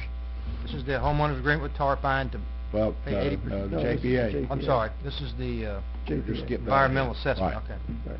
Okay, all in favor of the motion? Aye. Aye. All opposed? Aye. That was Up. Did I have some cards? Brandy's fault. Okay. All right, well, I'm gonna, even though we already voted, I'm gonna back up. I had 5 citizens to speak on that item. Item 12? Yes. JPA. I had 5 citizens speak on item 12. Really? Okay. A lot of the same citizens who have spoken on the last item, so if I call your name and you just want to pass, just let me know. John A. Smith, followed by Jim Parham. Mr. Chairman, members of the committee, this is an item that needs to go in order for you to get the environmental review of the proposed property that it would take to widen the airport. You need to do this. I'm not opposed to it. What I am opposed to it is there provision in there that requires Kimley Horn to do this review, and I'd like to get you to strike that out. There's a lot of us that have been very dissatisfied with Kimley Horn in terms of how the process went in terms of the development of the master plan. The master plan required that it be consistent with the state plan. We knew nothing about that until we got a letter from DOT. I feel like that's something that Kimley Horn should have come right out front and said to all of us that it had to be consistent with. It's not consistent with it. In addition to that, it required that there was a statement in the letter that you got from DOT that basically said the development recommendations are based on assumptions that are not supported by data. Think about that for a second. You just approved a plan that has development items in it that is not supported by data. I think that Kimley Horn should have done a much better job in doing that. Under the guidelines of a development master plan, you should have a financial analysis, economic impact, and data included in it that you can defend. Kimley Horn did not do that. So all I would ask you to do is put us in the posture, move it on, but take out the reference to having to use Kimley Horn and put it out for bid and get an independent professional analysis of the environmental work that needs to be done. Thank you. There's something that says we have to use it. I agree with that, yes. But there's nothing in here that says we have to use it. It says, if approved, staff will bring back the agenda item forward. That's right. I made the missed motion that. on it? That's not a problem. Who made the motion? I did. You mind striking that sentence that says, if approved, board will bring back in a future meeting from Kimley Horn? Yeah, I'd rather bid it as well. I think it's, So you want to striking it? yeah. Who was the second? I agree. Me? Yeah. You. I'll take that. Yeah. There you go. Okay. All right. Thank you. Next one is... Hold on a second. Can you guys just rescind your early vote and start over with your, rescind that? We'll just resend the early vote, and then we've got the new motion and a new second, and we're proceeding with the citizens. When the citizens get I don't know done, that we we've ever proceed. done it. Do we need a motion to rescind and vote on it? I'll make that motion. Second. Motion made second to rescind the earlier vote. All in favor? Aye. Okay. Now I make a motion Got the to new approve striking the last sentence. Why don't we let the citizens speak? Let's let him make his Well, motion. We gotta have we've a got a motion. motion and second, then we'll... So a motion to approve striking the last sentence about staff bringing back an agenda item for Second. Kimley Horn. Motion made second. I've got 4 speaker cards. We'll run through them, and then we'll go through the discussion. Mr. Jim Parham. Ms. Welch, was that conversation that just went on my 3 minutes? Or okay, thank you. All right, on the JPA, the JPA also includes the 16.2 acres that Mr. Shepherd owns, and also properties at the entrance to the refuge subdivision. Those properties are not going to be needed if you do just what Mr. Merritt said, is just do the widening. You're not going to need those other properties over there. I'm saying that the JPA needs to be amended to include only the 16.2 acres. The refuge properties should not be in there. They're not needed. And then that the JPA would be fine. You don't need that property in order to do what Commissioner Merritt put forth. Our next speaker is Mr. Clay Kirsteiner. I'm going to get that name right tonight. I'm going to say it.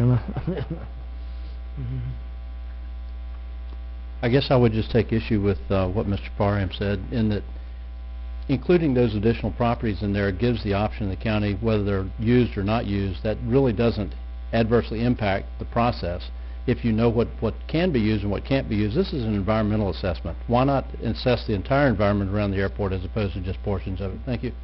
Mr. Stephen Fultz, followed by Ms. Carol Odom. Carol Odell, I'm sorry. Thank you, Stephen. Ms. Carol Odell.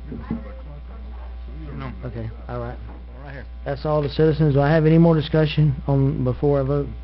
I'd just like to make a comment. I agree with, I was going to make the same point that Mr. Kirsteiner just did. Better to have more options than less. I think it's best, let's go ahead and do it with all the parcels in place, and we might find out that we have to skew it or slide it. I mean, I don't know. I think it's better to have that on the table and not need it than the alternative.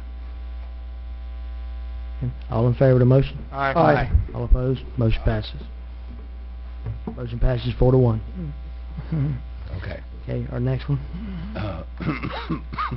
Request board approval of an agreement between Wakulla County and Tarpine Association for the... Motion to approve. Save your voice. Thank you. Second. I knew I liked you for some reason. And I've got a motion made second. I've got 4 speaker cards on this item. Is some of the same people. Do y'all want to say anything different than what you've said, or? Okay, y'all 3 more minutes, I reckon. John A. Smith.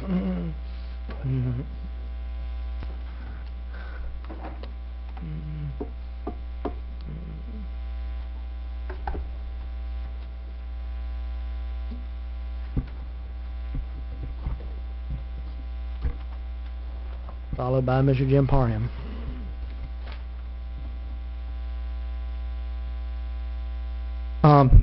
There again, this is an item that needs to go. I have some basic questions. I've read over this contract several times. There's provisions in it that I don't understand. I don't think you understand. If you do, I'd love for one of y'all to explain to me.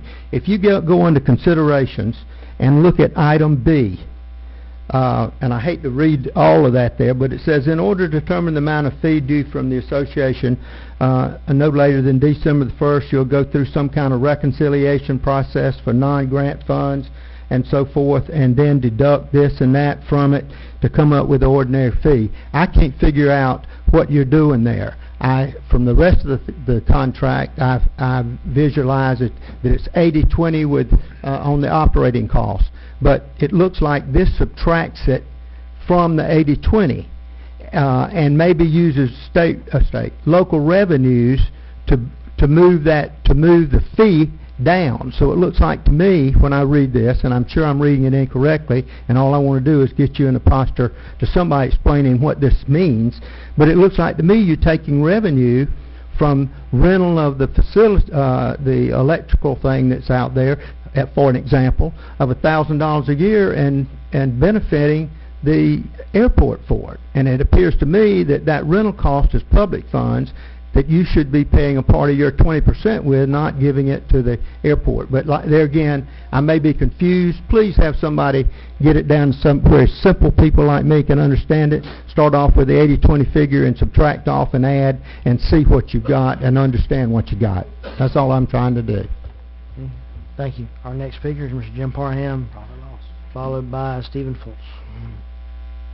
Likewise, some of these things are very ambiguous through this document, such as the county providing a tractor.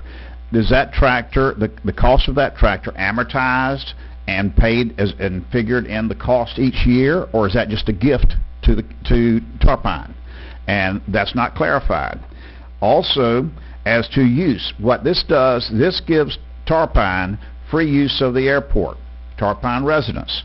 I would like to see a statement in here that shall be for personal use only by members in good standing of the association, that any commercial or quasi-commercial use by Tarpine, such as giving flight lessons, doing different types of commercial, quasi-commercial, are not included in this, and anybody that is in Tarpine that is conducting any type of commercial activity, they pay the landing fees and so forth, so on, that somebody who did not live in Tarpine would have to pay. So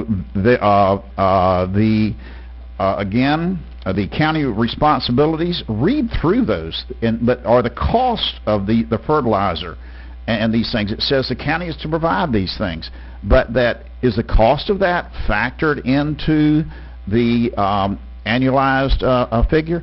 This is a very ambiguous statement, a document, very poorly written, and that and it says on there that trees and brush removal shall be removed at county expense. And is that cost? And I understand what Commissioner Merritt has stated, that 80-20 for the county, and I think that's fine. That's a fair thing there. However, it's not 80-20 when you read this document, and if it's followed the way it's written, then Tarpine gets a whole bunch of stuff, and it's not factored into the annual cost. So just factor it in, keep it for personal use for a residential subdivision. If somebody wants to operate a commercial activity as a resident of Tarpine, they need to pay fees. Mr. Stephen Fultz. Okay. Ms. Odell. Okay. All right, I don't have any more citizens to speak on that issue. Do we have any more discussion on this item once, Commissioners? We're on item 13. Item 13. Okay. Go ahead. Basically, David, is the county got any expense in this 80/20? Not inside the 80/20. It has expense as it pertains if we go off-site and take a tree out off-site. Yeah, but then how the county about has that expense. how about in the annual maintenance and the annual The annual upkeep? maintenance, we have the You know what? Hey, Mr. mower, David, we have the Mr. mower. David, Mr. David, you know the David. question I'm asking. I know, I'm trying to tell you, we have the mower. Okay. We have the mower. That's Okay. there. Good enough. And like I say, in whatever, let's see, what else we got? County Fertilize. responsibility. The tractor we'll furnish a tractor. Fertilize. We'll furnish the fertilizer and weed control. But the cost of that is paid for by Tarpine. We will supply those to Tarpine. How about the tractor? Is tractor outside of that? Tractor is we'll supply that to Tarpine. So all the Right. county okay. Hold on. The tractor is the county cost. Okay. That's a tractor. That's a hand-me-down tractor that went from the roads to the sewer plant. Now it's down there since the next place is the graveyard. I don't know if you remember at the hog barn, there used to be a county tractor run around and drug the corral out there. Mhm. That was a county tractor. So then the next is the feed, the fertilizer and weed control chemicals. We'll pay for those. Uh-huh. We'll expense it to the airport, and we'll get that back from Tarpine. Okay? And Walt. Huh? And Walt. And Walt. All parts, materials, and labor necessary for repairs to the airport irrigation system. The parts and materials will go to Tarpine. We absorb our own labor cost. We have no way of billing that. Payment for electricity, telephone, water, and wastewater utilities. We'll provide those. The association takes care of the cost of those. And the tree removal and brush removal, yes, that's on the county, because that's off-site. That's off-site and out of control of Tarpine. That's why it says cost will be solely. Cost, and that's right, it says cost will be solely cost- county responsibility. Cost out of taxpayers' pockets, when this is done, will be less than they are today. Yes, Is that an accurate yes, statement? that is an accurate statement, yes. Thank you. Yeah, but you can't determine how much that will be. Well, my understanding of how it's worded is, you're gonna assume what it is to start with, and then you're gonna... Right now, it's $6,000 a You're year. gonna make an assumption, and when you get to the end of the year, you're gonna reconcile your books and say, hey, it was actually this. That's You right. You owe us this much extra money. That's right. and The we'll idea, assess the that way- next year. The way this was generated, it's easy. We're gonna take the revenues that were generated at the airport, the expenses that were generated at the airport, and that's how we're gonna calculate what is due the next year. Simple profit and That's loss. right. Simple profit loss. I mean, if you look at that paragraph B, third sentence up from the bottom, we're set a budget every year. Reasonably budgeted for the current fiscal year for the utilities, property insurance, ordinary maintenance and repairs, operating supplies, and fuel costs for the operation and maintenance of the airport. So right now, we're getting nothing, or virtually nothing. I think a couple people are paying in. But now the $6,000 will be borne by those folks that are using it, just like the boat ramp fees will be borne by the folks that are using the boat ramps. And so, I think it's a good thing. There is win-win. some small county cost, I'm not With naive everything. about it, but I think it's certainly less than what it is There's today. small county costs for Yeah. the boat ramp stuff, too. Right. And we look at our budget from year to year, and we can make those adjustments as necessary. That's right. Okay, if we have any more discussion, Just before we vote, I want to make sure that when you fellows and whoever, whatever, talks about the board, that you don't say, the board did it. I didn't do it. Okay, just leave me out of it. So if you vote against this, you'll be voting against bringing revenue in. Whoa, let's just vote. Yeah. Vote. okay, all in favor of the motion? I can have an answer for that, but I won't. Okay, all opposed to the motion? You opposed? I oppose it. Okay, 4-1, it passes.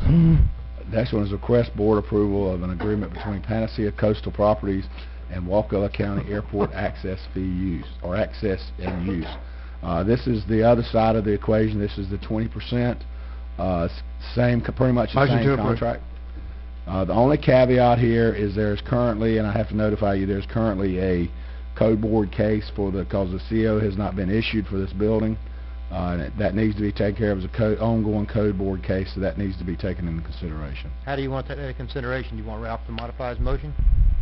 That's up to you guys.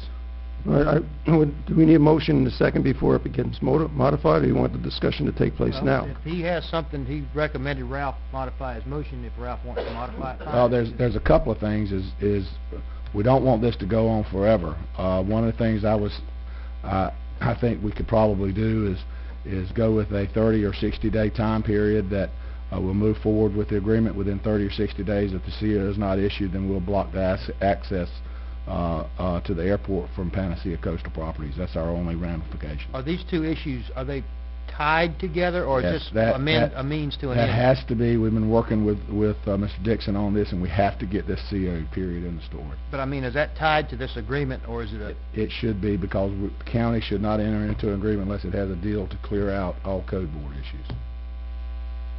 So you're saying... Couldn't enter an agreement with someone where there's a code board violation. So, if I'm understanding correctly, you're recommending that the motion to approve this agreement is conditioned upon the code case, which is CE 2014-101, being brought into compliance? Brought into compliance within Right. 60 days. I would think it'd be prudent for the board to enter an agreement with the coastal properties with the condition that the agreement include the clearing of the code violations and fees and penalties that exist. I think that's only reasonable, and it's what we need to do to protect the Resolution county. of the issue. Resolution of the issue. That's Okay. That's right. All right. Right, because the code board may find that is... Exactly. It's already gone to the code board. There's been, a violation has been found. Fines have been accruing at the rate of $100 per day since September 4th. Okay. All we're doing is wait and just get it done. So I'll modify my first that be resolved within 60 days. Second. Motion made and seconded. I've got 3 citizens to speak on this issue. John Andrew Smith, followed by Mr. Jim Parham. Chuck's feeling lonely out there. Mr. Chairman, members of the committee, I refer back to, again, under consideration, you go through all this process there, and then you say, minus a reasonable amount for reserve funding and deduct the amount from the amount reasonably budgeted for the current fiscal year. So if you're starting off with $6,000, you collect $1,000 from rental of that fee. You subtract that off of $6,000, that's $5,000. You split 80-20. So you took the collection of the fees and split that. Now what about the other areas? I'm suggesting to you, you don't know what you're charging these people. When you look at this, what do you deduct from the amount that you reasonably budgeted in order to provide as a fee? That's the question I'm asking. And so all these items up here are deducts. I can't tell you what's going to be charged. Now, they've got in here splitting 80-20 of $6,000, which is your budgeted amount. I would suggest to you that you add to this sentence, in this contract and the other, in no case shall the amount be less than the actual amount from the year before, because the way you're going, you're working from budgeted amounts, not making adjustments, and there's going to be a lot of conversation before you get your first fee. I can assure you that, but that's David's problem, not mine. But you can't understand what this contract does. Thank you. Mr. Kessler, you had a question for Stan? Well, I was going to ask it, David, but yeah, and my impression of reading it was that it doesn't matter whether it floats. It's the 80-20. It's going to be covered. Versus loss. I'm going to let the other 2 citizens speak, and then we can discuss it more amongst commissioners. Are that citizens Jim Parham? The good thing about Mr. Smith and Mr. Parham, they're getting their 3 minutes. Yes, we are. Thank you. Speaking of numbers, and 3 minutes, $6,000. 3,600 flights per year, operations, that's $1.67 per. And you mentioned a boat ramp, $5 to use a boat ramp. Just to even drive down and park at Mash's Sands. Costs $2. It's $1.67 to use that airport. That's quite a deal, guys. Now, you talked about this tractor, hog farm, wherever it's all been. I'm still yet to hear that there is an amortization fund for the replacement of that tractor when it wears out. What's the county going to do then? You're going to just go find another one? You're going to still have to buy a tractor to replace it at some point in the process. It may be a hand-me-down. You need to include in this cost an amortization for replacement of whatever the items are that the county is agreeing to provide rather. Our next speaker is Ms. Carol Odell. All right. Okay, that's all of our citizens. Do we have any more discussion amongst commissioners on this item? All in favor? Aye. All opposed? Okay. All right. The next one was tabled, so then we go into commissioner agenda items. It's Commissioner Merritt.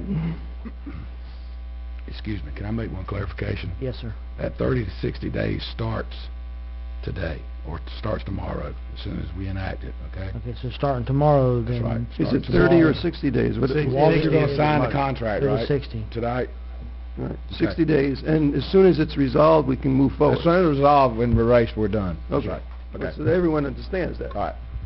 Thank you. All right, my item is to revise the notification standards we do. We know we've had these apartment complexes come up, and people have been upset because they haven't been notified, and so I know staff is working on it, but this will kind of codify it through the board and change it a little bit to revise the notification requirements for major PUD changes, like we saw on the flowers earlier, everybody affected by it, not just surrounding property owners. Is that a motion? Hold on. And all site plans are going to come before the Board of County Commissioners, right, Louis? So if it's something large like a Walmart or a Publix, this is your one chance to get input on landscaping and stuff like that. Now, any site plans that are approved in-house wouldn't be affected by this. And so I'll make that motion with the caveat that what was the preferred method you wanted? An affidavit of mailing, right? Not a certified letter. That's right. We are making that change. We're moving away from the certified mails just because of complaints we received So from that's about my, those. Brandon, you get that? So what's the difference? You're just making a statement that you physically mailed it. You're not asking for a signed copy back? That's right. We're not asking for the receipts. We're just asking for a list of the addresses and an affidavit signing that they did indeed mail. Will that solve the complaints? Because I assume the complaints are people saying, well, I never got it. And Well, they're not required to be notified at all right now. Right. And believe it or not, a lot of people, when they get something in the mail saying they have a certified letter, that to them means don't go to the post office. IRS. So, right. So That is the problem. A lot of people don't want to go to the post office. they don't want to mess with it, so that he said the affidavit of mailing is actually more effective. Yes. Okay. I have one citizen to Hold speak on, on let's see if this. anybody's going to second. I'll second that for discussion. We have a motion and a second. We have citizen Chuck Hess to speak, and then we'll speak amongst commissioners. Chuck's been lonely back here the last 30 minutes. He's been napping. So, Mr. Merritt, I have to applaud you. I think this is a great idea. I think anytime you get the public that is going to get affected by a development, they need to know about it, and they need to know about it way in advance. I thought you already had to do this, everything within 500 feet of the property, but if what's the limits of how far out you're going to? I mean, everybody on a road that's going to be accessing this property should be aware of what's going on. So that I would like to make sure you expand that out large enough to cover everybody. Thank you. And so we're giving directions to the board at this point in time, to the staff at this point in time, to keep on working with it, but including this type of thing in it. Right. I would make it the same provisions as a zoning, Yes. right, which is 500 feet. Yes. Now, but the change is if the PUD for the flowers, for example, they notified everybody within 500 feet of that boundary, but not necessarily everyone that was affected by it. So if you got a large PUD, the people like in the center or whatever, or even the people inside of it wouldn't even be notified, right? It's just meant for the surrounding. That's correct, yeah. And we did the advertising and posting of signs, but not the mailings. And So if we're looking at a subdivision, Okay, and we're looking at a subdivision that's greater than 500 feet, and it's, you know, Only for PUDs. We have the existing applications for zonings changes. okay, okay. So the subdivision would be all notified, If it's a PUD, okay. everyone in the PUD, everyone affected, and within 500 feet, just like zoning. That's right. Right. That's the and way I understand it. Another Okay. major thing included is there's no site plan notification at all right now, is there, for large site plans? That's right, no mail So notification. this will require mail notification for large site plans, too. Okay, Apartments. so I'm not clear yet on, if you have a subdivision and it's not a PUD, and something is going to be affecting that subdivision, okay? All the standard rules. 500 feet, why don't we expand it to the subdivision? Then it- I mean, it's just the 49-cent stamp right now. Well, I didn't want to make this too complicated. I'm trying to revise it to catch things that have slipped through the cracks. Right now, when you say subdivision, are you saying that if someone wants to rezone, or wants to do whatever, they need to mail a letter to everybody in Wakulla Gardens that, you know, because they're going to build a junior store at the corner? That's not, I don't want to make it that complicated. I was just trying to at least seal two holes in the barrel that are leaking water that I think we can easily fix. No, I think it's a good direction to go in, but I think the more people that know about what's happening in their neighborhood, the better. I mean, and it's just, it seems like an inexpensive way, relatively inexpensive way to notify them. I mean, if there was a hard set, easy to follow set of rules, but like I said, you got to think of Wakulla Gardens Unit 5. Where do you draw the line? Yeah. The big thing is the major PUD revisions and the major site plans. And maybe staff could look at how to make that even more broad while they're working on it. So what you're saying is if there's something going on within 500 feet of a subdivision boundary that's going to affect that subdivision, you got to notify everybody in the subdivision? Yeah, so let's say there's something that, let's pretend Wakulla Gardens is in 5 phases, okay, and sections or whatever. And if one is going, if there's some kind of action that's possibly going to take place near one. Like what? Just give me an example. I don't know. Borrow just, pit. Great. Okay. Although that's another area we have to develop some rules Just on. say it's a borrow pits. pit. Well, let's say it's a borrow pit. Yeah, so at least that section 1 closest to it would know about it. Well, No, Wakulla Gardens isn't even technically a subdivision. well, so- don't ruin the fun. Yeah, let's pretend it was. Simple, let's start out simple and then. Yeah, just pretend it was, and it's going to be affecting Well, phase 1. thank you for seconding my motion.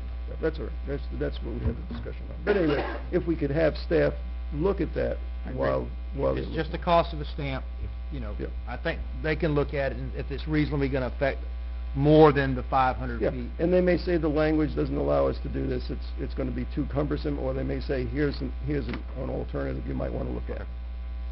Okay. So will this come back as an ordinance? Yes. Yeah. Yes. Okay. So we can hash that. A revision. Yeah. This is just staff direction, for them to step it up to the, bump it up. Let's call the question. Second. Okay, I so already had a second. we have a motion made and second. Just call the question. Oh. If we don't have any more discussion amongst commissioners, all in favor of the motion? Aye. All opposed? Good technique, Howard. Motion passes. Was that the motion on calling the question? No, I think they were just joking about it. Okay, all right, county attorney items. Nothing. County administrator. We have the second portion of citizens to be heard. Oh, hold on. Wait a minute, we've... Some parade. Sorry. My boss, she corrected me. Who's your boss today? Jessica, as always. Mhm. Dr. Kessler, we're in the process of purchasing the toddler swing for Hickory Park. Thank you. Also, our next meeting is Tuesday, November the 18th, okay, 5 o'clock. Swearing in ceremony, and then we'll have our regular meeting will follow, okay? Okay. All right. That's it. Okay, we have any citizens to be heard for the second portion?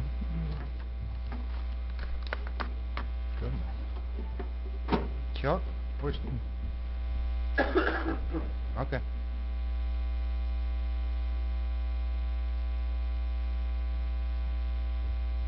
John Andrew, you filled... Okay, you already, like I said, fill out one in this first one. Mr. Parham? Thank you. I've got a letter that I wrote to an editor, and it has not been published, the editor of Tallahassee Democrat. First off, and this is about wetlands. First off, Amendment 1 on the Florida ballot should not be confused with Amendment A on the Wakulla ballot. The Florida Amendment 1 is good and should be passed. It simply reinstates a program that was in effect until a few years ago when the legislature converted the funds. Too bad one cannot sue legislators for conversion of funds. Saying someone is against protection of wetlands is like saying someone is against protection of children. Nonetheless, the Wetlands Initiative is a noble undertaking, and those who have done so deserve accolades for provoking the conversation. However, Wakulla County cannot afford this to become law of the land. The burden should be on the state. And if an area of ground is wet on a continual basis, there's a reason for it. We may not understand it, but there's a reason for it. And when if those waters are below the surface, those become state waters. It's the state's responsibility to protect these assets. And when the state fails to do so, an organization such as an organization that you gentlemen belong to, the Florida Association of County Commissioners, should file suit against the state so that they don't shirk their duties, and they then cause a burden to fall on the county to do so. Wakulla County has 31,000 residents, 26,000 tax parcels, and only about 12,000 pay taxes. We simply cannot afford this. The ordinances that the amendment intends to reinstate are 13.1 is a perfection of 10.16, but is still flawed. There are two things, area flaws: variances and administration and enforcement. Is that 13.1 said that any lots of record as of 1995. Well, the refuge at Panacea subdivision wasn't platted until 2005. Those lots are not grandfathered in. They should be.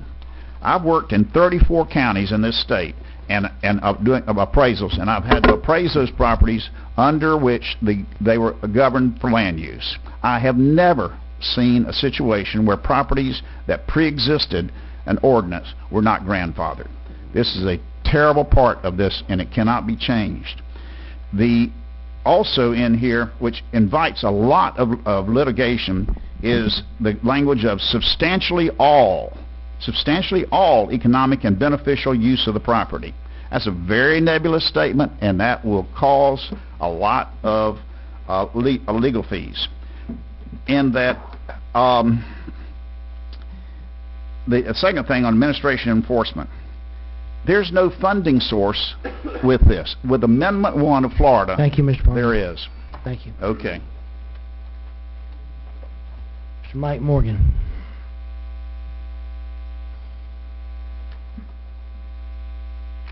Mike Morgan, 3140 Coastal Highway. I just want to let you fellows know that I hadn't forgot about the intersection down there at 319. I still live and work there, but the politics of the whole thing have been kind of aggravating, so I just chose to set off to the wayside and wait till after the election. And I will be back and be glad to work with whoever to try to figure out a remedy to or a better plan for the intersection of 319 and 98. I think it'll be a little easier after the election, one way or the other. Thank you. Okay. I got Dr. Hess. On one card you feel Chuck Hess, and another card with Dr. Hess. At least you got reason for that. Reason's real simple. Mr. Moore decided to put my name in the paper and in one of his ads, and say that because I was supported Bill Anderson for county commissioner, that I shouldn't. What was it? People like Chuck Hess and other PhDs, okay, when you're considering who you're voting for. So yes, Bill Anderson has my vote, and I'm proud to be in the group of educated people, PhDs. Those are Bill Anderson's friends, they're my friends, and so I'd be curious to who your friends are. Thank you. Okay, thank you. That concludes all of our citizens to be heard. Okay, we'll move on into the discussions. I guess the first discussion by commissioners is mine. One thing that's been on my mind and heart for a while is, and there's a lot of veterans that are in Wakulla County. There's for our population, we have a lot of veterans that are here.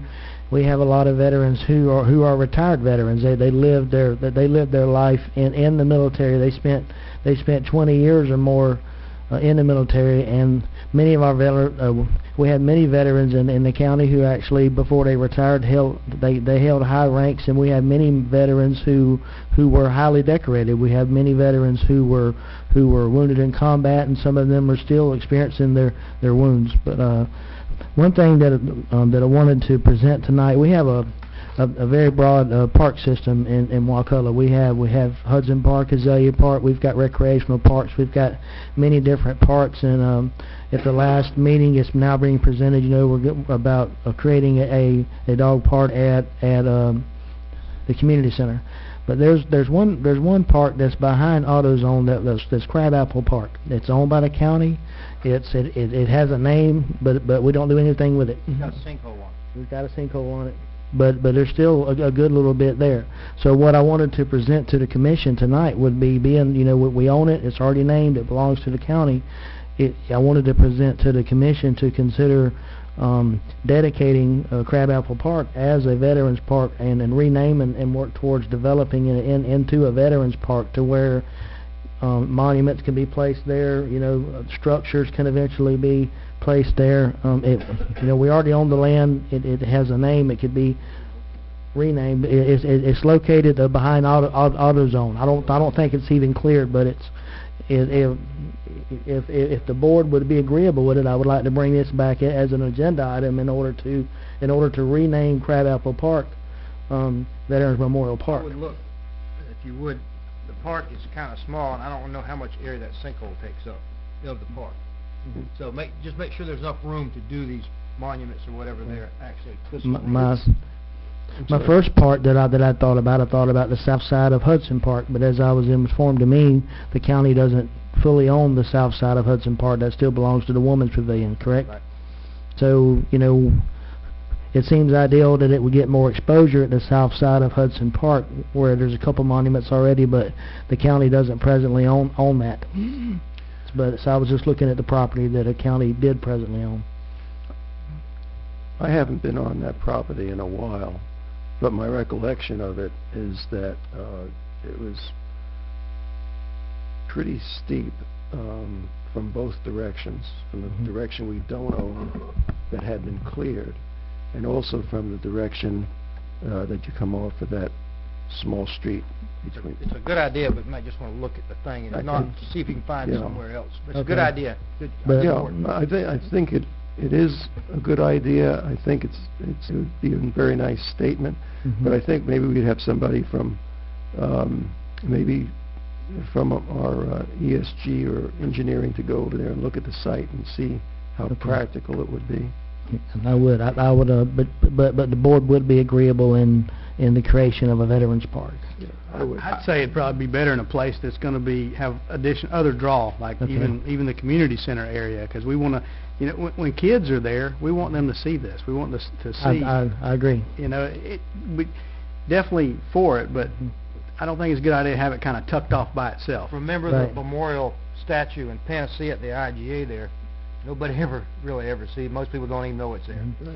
Is there a place at the community center, in addition to the other part we were talking about recently creating? Is there a space at the community center that could be designated as a veterans park? It doesn't have to be too big. Mr. Chairman, in all due respect, and your size is going to be significant. I think we really have to, as a board, have a long-term plan of what we envision for that community center and how we want to use it.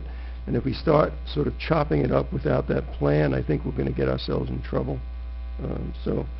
If you don't mind, I think what we need to do as staff is bring back a park inventory and as-builts, of which we're doing, as-builts of all of our parks and their functions, what statues are where, what monuments are where, what the master plans are for each one of these, and work with the Parks Board to help come up with a designated area for either a park, Memorial Park, or a portion of a park, and maybe give you guys 2 or 3 options to choose from, and we'll give you a recommendation. How about that? Sounds good to me. Yeah, it sounds That'd good be to me fine. also. And, That'd be and fine. having that inventory is helpful because there are other Right.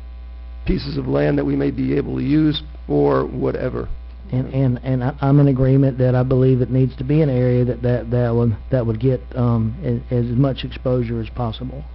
You know, just was looking at what all we had, and I think it would be very helpful to, like David said, to look at our park inventory and work with our parks board. But I appreciate the board's willingness to move forward with hopefully creating a veterans park somewhere in our county. The only other thing I have as far as discussion is for the citizens at home. I just want to urge everyone to vote tomorrow. I think it's very important to go and vote. You know, regardless of how you vote, even though, you know, I do have ways I would love for people to vote, but for the most part, it's very important to just go and vote tomorrow. We're talking about veterans right now. There's many people that fought and served our country and gave their life just for the sheer right to be able to go and vote, and so I would just urge citizens at home to please go tomorrow and vote. And I would also urge citizens at home that when they go and vote, to make an informed decision and not an emotional one. I think it's very important in this election season to know what we're voting on, know the ins and outs of each amendment, each referendum, and make an informed decision and not an emotional one. Thank you. Mr. Kessler, we'll start that in and go this way. I would support your plea to the people to vote. I hear that the voting has been heavier than usual in an off-election year, whatever that portends, but I think it's good that we have more people showing up at the polls. And I guess the citizens can take a lot of the stuff they heard and filter through it and hopefully make the decision that will be best for Wakulla County. Hate to put him on the spot, but our veteran service officers in the crowd, and I wondered if you might say a word about the ceremony this weekend, just so the folks at home will know about it. If you would just come to the podium, please. Yeah. Thank you. As soft as you talk, Harold, you need to be there. I gave up. After yelling for 20 years, I kind of gave it up. Calmed down in my old age. But the impact of the Veterans Day holiday is hard for some to imagine. It's been a lot of disputes over land masses, areas, and how to handle property. But as we go into Veterans Day weekend, realize that there are soldiers, sailors, Marines, Coast Guardmen, Air Force that has fought and died for land masses that don't even belong to us. So someone else can have a place to stay, somewhere to control. But as we look forward, we're celebrating our veterans past and present. So we can continue this rich heritage and the lineage of military culture that we have in the county, because it's something that I'm proud of. And I'm proud of all my brothers and sisters in arms. And I'm going to honor them. And I ask that everyone take a little time out of their day and come and celebrate the authors of American history. If you know a veteran, just say thank you. Give them a pat on the back, but just come out and celebrate with us, because out of all the suffering, out of all the pain and loss, and everything that we have to carry with us from what we've been through, and what our young soldiers and our armed force members will be going through in the future, looking at the way things are going now. You always, no matter where you go, what you do, you always come back home. But who's going to be there waiting for you? How are they going to feel about you? What are they going to say? What will they think? So I encourage all veterans and citizens to show up, to see who your veterans are, and help them celebrate what we've done. I mean, this is an opportunity, a great opportunity that everyone lets pass by. One day, in the 11th hour, just to ensure that veterans don't have to stand alone. And the community that we love so much will hold around us and stand with us. It's about sharing. It's about the brotherhood, the man on your left, right, front, and back. That's family. And that's what this county is. It's home. So, why not treat the veterans like they're at home? And welcome them with open arms, celebrate the good and the bad with them. So we can all heal and move forward. What's the date and time? The reunion breakfast starts from 7 to 9. Parade starts at 10. Veteran ceremony starts at 11:30. Tuesday. At Hudson Park? At Hudson Park on Saturday. November Saturday, 8th. I'm sorry. Saturday, November 8th. Saturday. I'm sorry. I missed Second that. election day. It'd be Saturday, November 8th, correct? Saturday, November 8th. This coming Saturday. And as a caveat to that, the scaled-down version of the traveling wall will be at Tom Brown Park in Tallahassee from the 6th until the 10th of November. And I encourage, if you haven't seen it, go. It's a awe-inspiring moment. Mr. Ross and I have talked that it's our hope that at some point we can have that wall displayed in Hudson Park in Crawfordville. Hopefully we're then working on it. But I want to thank you for the job that you've done in doing it as our Veterans Affairs Officer. You're doing a great job, and I'm hearing it from the community, and I thank you very much for what you're doing. It's nothing that I've done, and it's nothing that anyone else wouldn't do for their brothers. And it's not a job. It is definitely not a job. But I thank you guys for the opportunity. Thank you, all you gentlemen, for the opportunity to serve the country, serve my veterans and my brothers and sisters that I love so much once again. Thank you. Thank you. Thank you, sir. Thank you, Commissioner Thomas. I appreciate you staying, because the first meeting you were here, we had a rhubarb, and I was afraid you might leave. We had a rhubarb too. It's okay. Totally understand. Try not to come back anymore, because every time you come, we have process. we have a fuss. It's okay. It's okay. It's the democratic process that we all love so much. There you go. And good job, even though I put you on the spot. Sorry we Thank weren't you. prepared for it. Thank you. Only other thing I have, I just wanted to say that the DOT put up counters at St. Mark's, and they estimate over 26,000 people came to the Stone Crab Festival last weekend. So good job to St. Mark's. That's huge for our county. That's all for me. Jerry? I'll pass. I know what Randy's going to say. A couple of things. It's been a very ugly election season. I can take pride that I haven't either said any derogatory comments about either my opponent or any of his supporters. I have said not one negative word, even though they've been throwing at me pretty hard.